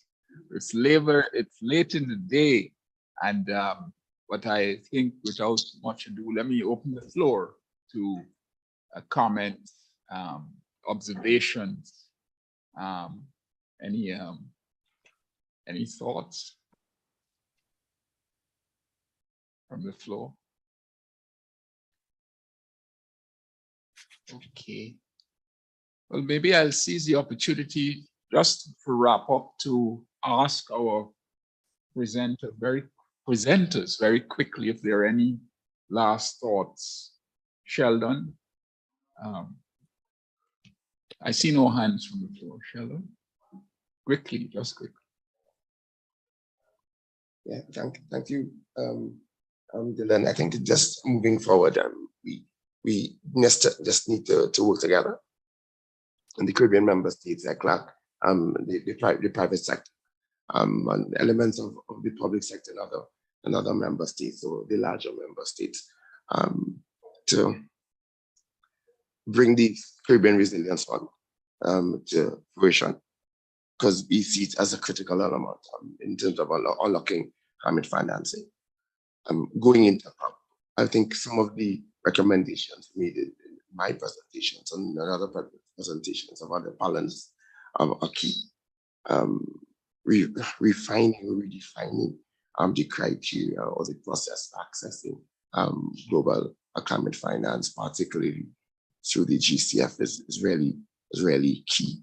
More innovative measures and sources of financing beyond the IFIs, crowding in the private sector into projects which are really essentially capital expenditure, which have a return on investment, determining the return on investment on projects in the first instance, is key in that regard. And I think if these ideas are canvassed in a coordinated manner, as we head to COP and the preparatory processes and in the SG process in this regard in other sub-regions, I think that would put us on some stable footing going into COP and ensuring that we get some meaningful deliverables, low-hanging fruit that are ripe for harvest. Because from our perspective, COP27 essentially represents the last roll of the dice. Thanks a lot. Nadia? Just want to put on my GCF hat for a second and to say that at the GCF, we understand the challenge in representing SIDS. I've really tried to move the dialogue along to show them that, we're willing to cooperate and to be a part of the international financial architecture, but the international financial architecture has to work for SIDS. I think the story is getting there. We've seen a lot more facilities come on board. I think with this COP27, I just want to give another plug here for the loss and damage facility that we are all trying to push. We are hoping it's going to be something new and innovative.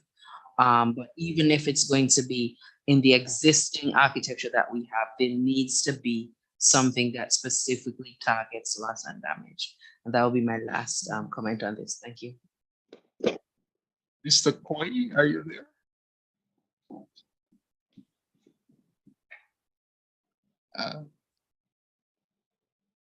No?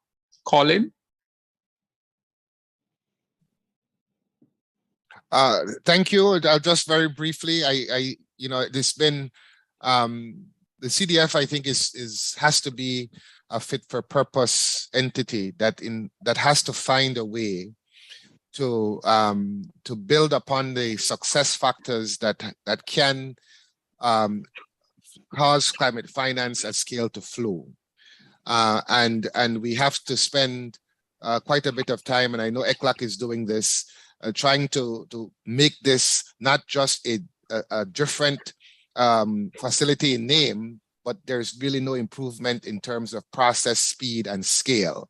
So how you access resources in a timely way, efficiently, and at scale, I think is going to be what sets apart this facility that ECLAC is trying to build, and to commend you for the process in terms of how you're proceeding with that. COP27, regretfully, if you look at the COP26 or the Glasgow package, on all of those issues that are important to us, the $100 billion, access to climate finance, loss and damage, and mitigation in terms of cutting emissions.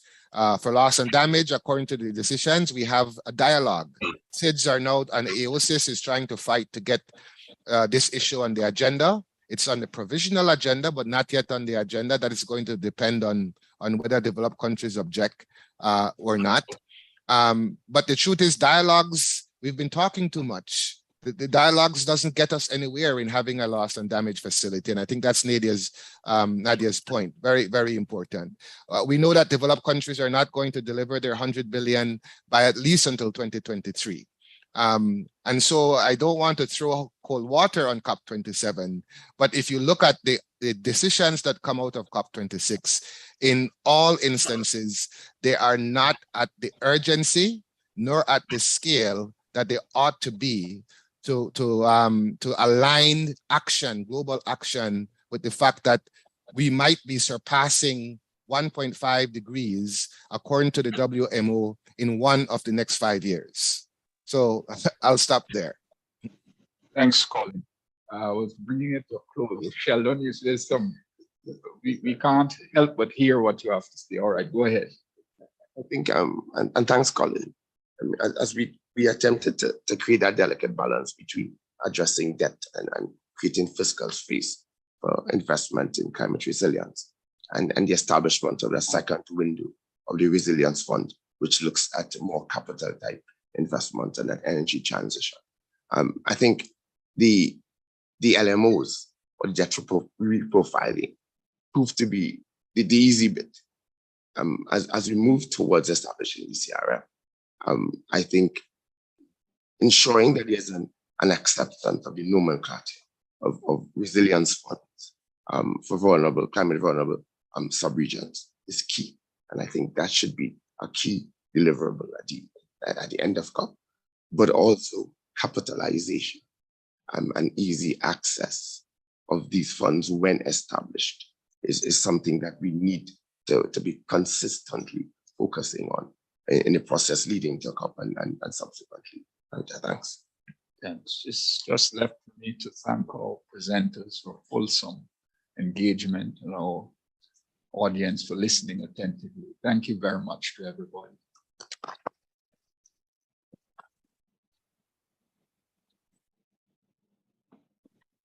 Thank you very much, Dylan, for chairing this important chair. Vamos ahora a nuestra sesión final. Ya To our final session, we already heard from Nigel Topping, and now we will hear from Ambassador Wael Aboul Mad, Special Representative of COP27. Mad, you have the floor. Please go ahead. Okay, thank you. Thank you very much. And it's indeed a pleasure to be here, albeit virtually. I would have loved to be there with you in Santiago, Chile. But it gives me great pleasure to address this very important event and to make some remarks on behalf of the incoming Egyptian COP27 presidency. First, I should say I very much enjoyed the exchanges that we just heard. These are very relevant matters. We are very cognizant of the priority of the issues mentioned, particularly the issue of loss and damage. And that's why the Egyptian presidency is hosting a heads of delegation session here in Cairo next week to try to unlock some of the issues, share some ideas to actually make the progress that we all aspire to move forward, especially on the issue of funding loss and damage. But I also heard very important remarks with regard to the issue of debt, and I'll come to those after making some general remarks about the Egyptian presidency's vision for COP27. So first and foremost, in our view, implementation is the first priority, because after having spent 6 years since COP21 in Paris, negotiating and finally agreeing on the Paris Agreement work program, it is high time that we move from negotiation to implementation. We must now focus our attentions collectively on the full and active implementation, obviously, of the Paris Agreement, as well as ensuring an effective follow-up on the pledges and commitments announced by various parties at Glasgow. Second, and despite the significant progress made in Glasgow, it is clear, as indicated by the last speaker, that progress on the adaptation agenda, as well as on the loss and damage, and most importantly on climate finance, are still lagging behind. So we must prioritize these issues. He mentioned, the previous speaker mentioned the dialogue, and on the GGA, we have a process. There needs to be actual movement to show everyone that we're serious about making balanced progress across the board on the issue of mitigation and also on issues of adaptation, loss and damage, and climate finance. Third, and while we all acknowledge that the intergovernmental process is the core of COPs, the reality of the matter now is that all non-party stakeholders must be appropriately engaged if we are to succeed in addressing this global challenge. This roundtable in itself is a translation of that conviction. And appreciation is due to the two able climate champions, Dr. Mahmoud Mohideen and Nigel Topping, who are effectively linking the multilateral process to the full spectrum of stakeholders, from private businesses to MDBs, from academia and the scientific community to grassroots organizations, youth and women, indigenous groups, and cities and municipalities, and much more. Fourth, and this is something that we've been reiterating all along as incoming presidency, that we can only succeed in dealing with the challenges of climate change if we develop and cultivate a sense of trust and genuine mutual understanding, not only among state parties, but also between governments and all stakeholders. Our efforts collectively must not be approached as a zero-sum equation. Our collective success depends on every party and every stakeholder seeing and believing that their interests, concerns, and priorities are taken on board. no one should feel abandoned nor left behind. And we need to ensure buy-in from all parties, or else the entire regime and our collective effort will suffer. Fifth, COP27 will take place at a time when the world is witnessing a confluence of global challenges. Most economies are still recovering from the economic and social impacts of the pandemic. Recovery has been uneven around the world, and many economies are still struggling and contending with slowdowns and even recessions. The geopolitical situation as a result of the war in the Ukraine is another seriously complicating factor. Yet, we cannot allow the effort to combat climate change to become a victim of these circumstances, nor should they be used as a pretext or a justification to backtrack on commitments. Instead, we must all realize that time is not on our side, and delaying action will only make it harder and more expensive. Allow me now to very briefly address the climate finance conundrum, which is at the core of your discussions today, and building on some of the excellent remarks we just heard. But in order to adequately make progress in regard to availability of adequate climate finance to fund projects in developing countries, we need to take a quick snapshot of the current state of climate finance. The Climate Policy Initiative, in its 2021 Global Landscape of Climate Finance report, provides us with a comprehensive, up-to-date breakdown of this landscape. The report covers all sources of climate finance, public and private, as well as from DFIs and MDBs. But it also provides a breakdown of finance based on instruments, and we heard people talking very wisely about instruments right now. Some of the key findings are shocking, and it's very important to be cognizant of the situation in order to move forward and try to address the gaps that we have. First and foremost, total climate finance has steadily increased over the last decade from 364 billion, this is total, public and private, to 632 in 2019-2020. However, an increase of at least 590% in annual climate finance is still required to meet the climate objectives by 2030 and to avoid the most dangerous impacts. Next, 61% of all climate finance was raised as debt, of which only 12% was low cost or concessional. And that goes to the points just mentioned earlier about a number of our Caribbean brothers and sisters incurring so much debt for something that they did not even contribute to. Most importantly here in these figures is that grant finance was a paltry $36 billion, or 6% only of the total global climate finance. Adaptation finance also continues to lag, despite increasing to 46 billion from 30 billion the previous year. And it needs to be scaled up. And UNEP's adaptation gap report tells us that the annual adaptation costs in developing economies will be in the range of 155 to $330 billion by 2030. Last on this report, the public sector continues to provide almost all adaptation finance. This is something very important. I'm a board member with Nadia on the GCF, and we always call not only for the balance between adaptation, mitigation, but even a prioritization of adaptation that can only find its funding from public sources. There were almost no private investments in adaptation to date. These facts and figures speak for themselves. Scarcity of climate finance continues to be one of the foremost factors curtailing any effective climate action in developing countries, be it regarding mitigation or adaptation. The actual amount of climate finance reaching developing countries, despite increases, still falls short of meeting a fraction of the actual needs. And whatever finance is available is heavily skewed in favor of mitigation. Next, the instruments used are predominantly loans, potentially aggravating an already serious debt in most developing countries. And while private investments in climate have certainly increased in recent years, they are overwhelmingly directed to mitigation projects with close to no investments going to adaptation.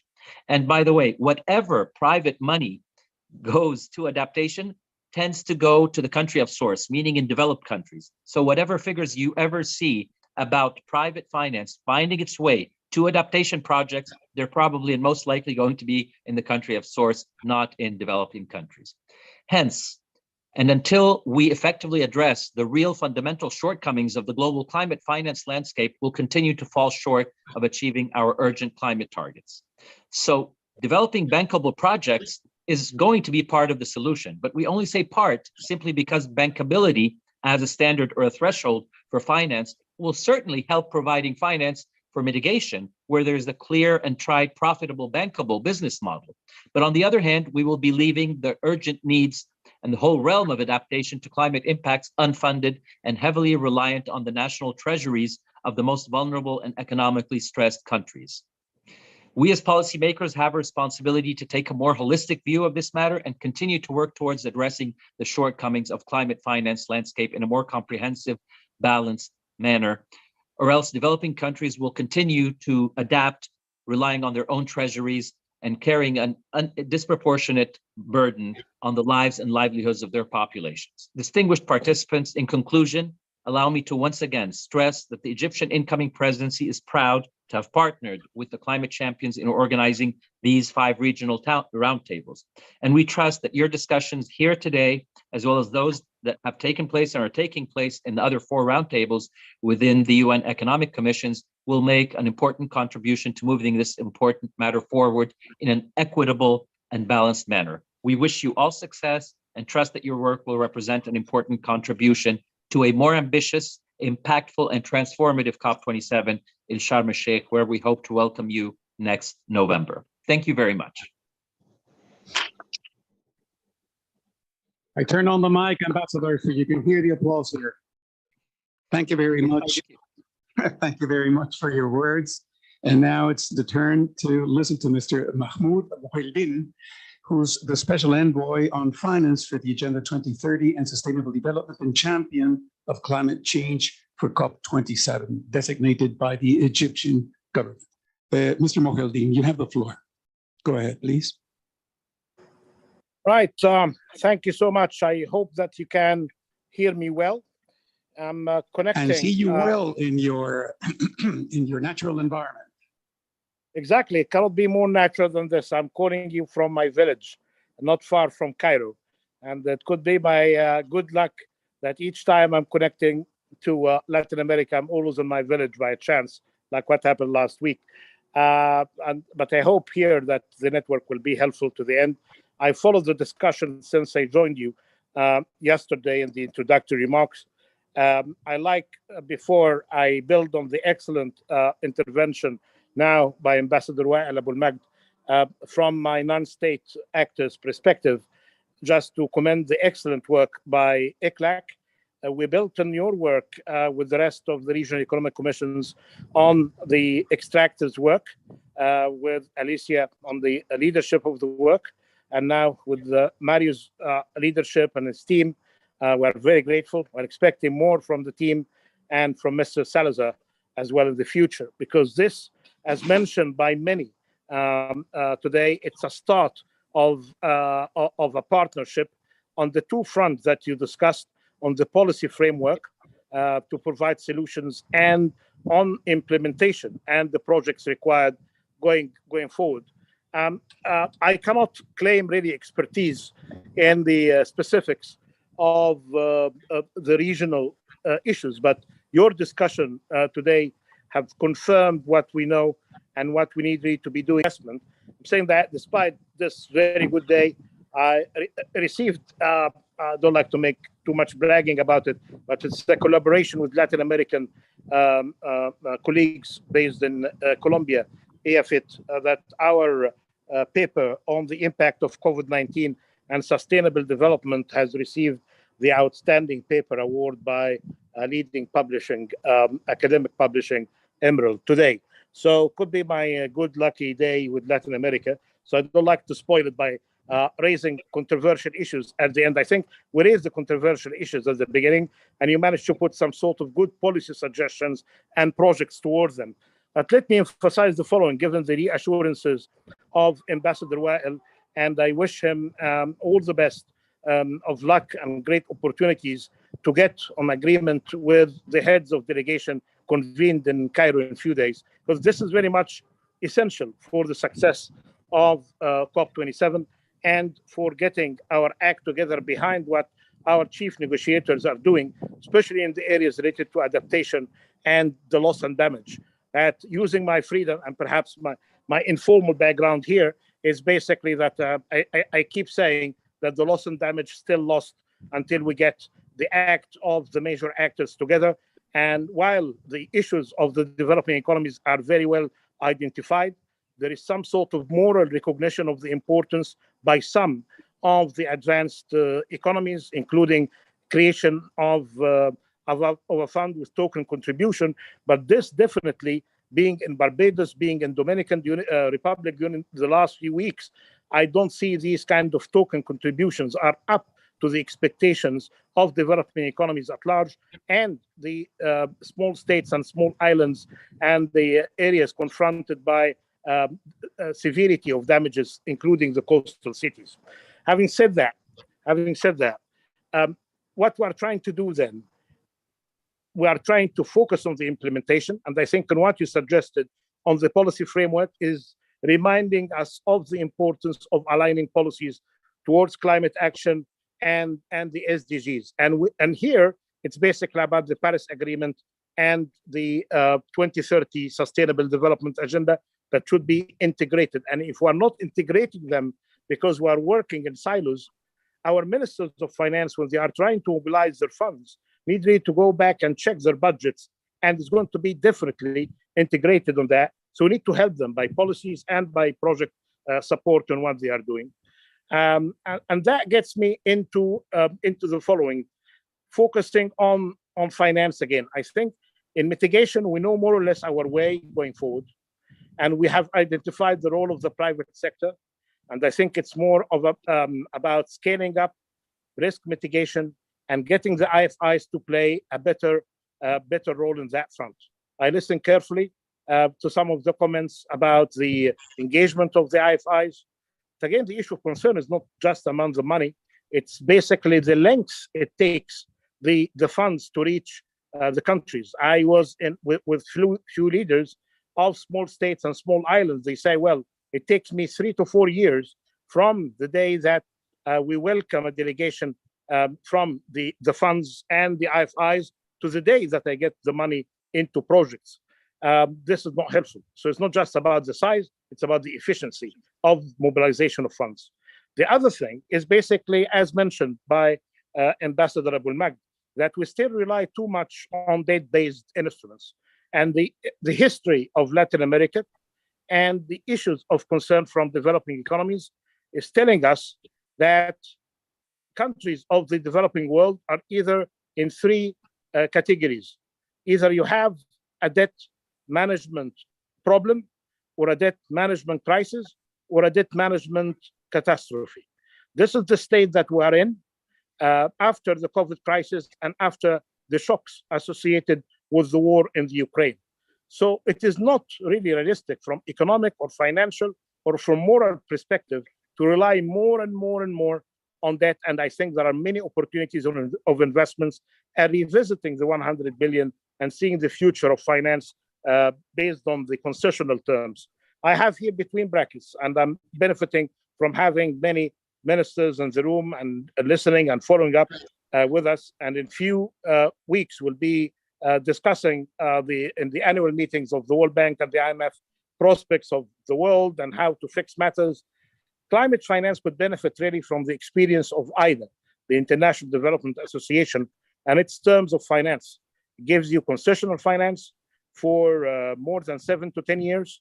It's symbolic in terms of cost, 1 to 1.5%, and you pay back in 40 years. I am using that even as a last resort, but we need to extend the IDA terms, not just to low-income countries as it happened today. Please put that into your consideration. We need IDA terms to be extended to the low middle income countries as well. If you do that to the lower and middle income countries, along with the low income countries, that will cover all of the small states with 1 or 2 exceptions, and it will cover the whole of Africa with 1 exception and the rest of the developing world. That would be useful to have. Is there a problem with my voice? Thank you very much, Champion, for your words. We take note of yours. Yeah, and the final thing I want to just say, yeah, I will just stop at IDA. I'm just checking if my voice was clear. My final point, as mentioned, this is the 3rd stop. We still have 2 stops to go in the Middle East, in the region of Europe. And what we like to see is basically to build up a compendium of all of the projects that you reached. I'm relying on my team from the and the colleagues from GFANS to finish the list of the projects. So here we need really to come with this kind of practical sense from the policy side and from building the projects. We finished Africa and Asia with 39 projects. We look forward to your projects, and that all will be presented soon. Thank you so much. Very grateful to your leadership and your great work. Thank you so much.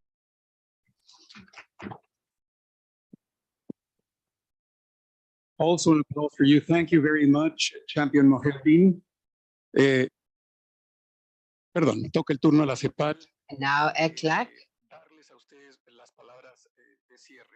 a few words in closing. A couple of comments, substantive comments. This part of the Caribbean Roundtable shows very clearly what we want to say when we speak of closing the three gaps simultaneously. In the case of the Caribbean, it is evident how external restrictions do not allow us to close the environmental gap. So until we do not solve the issue of the external gap, we cannot extend the frontier. The countries with more or less restrictions were always finding this barrier in Latin America, and we must address it. And this is also related to our inability to produce the inputs of the value chains that are related to the projects that we were working on over these last 2 days. And the second point that I would like to comment with you is simply a conceptual matter. When the CBI takes account of what has been contributed internationally to climate change, climate action, we're doing something similar to what we do. We do not make a distinction between what is good or bad and what really contributes to well-being and what detracts from well-being. And so when we speak of the debt and we talk about it as about climate financing, it is a sort of internalization of that debt. Now, let's recall that the climate funds are designed to offset the impact of these great issuers over those who do not have the same level of responsibility. And so, to count the debt and confusing the frameworks, that is, you must be careful. One thing is the flow, and the other thing is the offset, is the offsetting for compensating. And then, regarding our seminar, I believe that we've seen many things. We saw many opportunities in all these sectors and in the issue of resilience and the case of the renewables, mobility and mining. And even during the roundtable, we've seen that we can improve the compendium. There are so many more projects ongoing. And I believe that this is a shared feeling with you. The entire institutionality is overwhelmed, financial, as well as the institutionality for the creation of projects. So we need to find a way of resolving this overload in order to step up what we're doing. One way of doing it is to do it in depth, as Nigel Topping was suggesting, because here we have seen a set of very packaged themes. And so we will have to get into this in far greater detail, each sector, each project, in order to really help moving ahead. And the other thing is building part of the institutionality that we're missing, and that would be as a sort of investment bank, as I was talking to Gonzalo, to Santiago, that would allow proposing that the idea become financeable and not something inoperable, as on day one was said by CAP. And so I think it is correct what Nigel Topping was saying. We must have around the table the representatives of the financial sector, the development, the multilateral, but also the private sector that ultimately will interact directly with the projects. And I believe that this is a field to be strengthened in this sort of seminar. I also believe that we can improve the compendium, and this is a commitment that we can take on to get to COP27 with a better compendium to continue working on it later on. I believe that this also will be a practical instrument for interaction between the financial sector and projects. And so we take on that commitment to improve it with further detail, also methodologically. And fortunately, already in this compendium, we have 55 projects. It is a good advancement, and another 84, 89, and in Argentina, we saw that we can also move ahead there and ideally show, hope this is possible, a certain level of progress in some of the projects that seem to be more viable. And so we're going to put everything online, the presentations, the recordings of the seminar, for you to have it available. The compendium is already uploaded.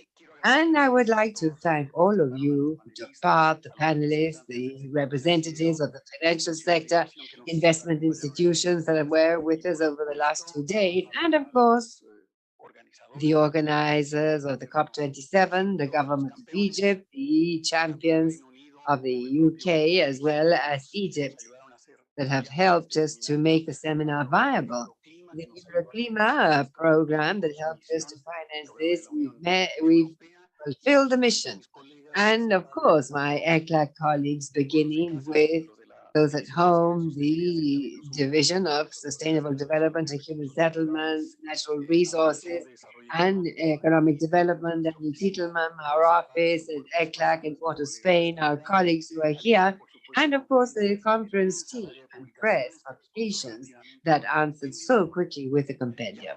And also the Office of the Executive Secretary that was constantly pushing to have a seminar that were rich, that were original, and that should have a lot of to contribute. I think that was done by the seminar. It also shows that there's room for improvement. So thank you all very much, and we will continue with this line of work, and we're hoping to see you soon. This is great. Thank you so much.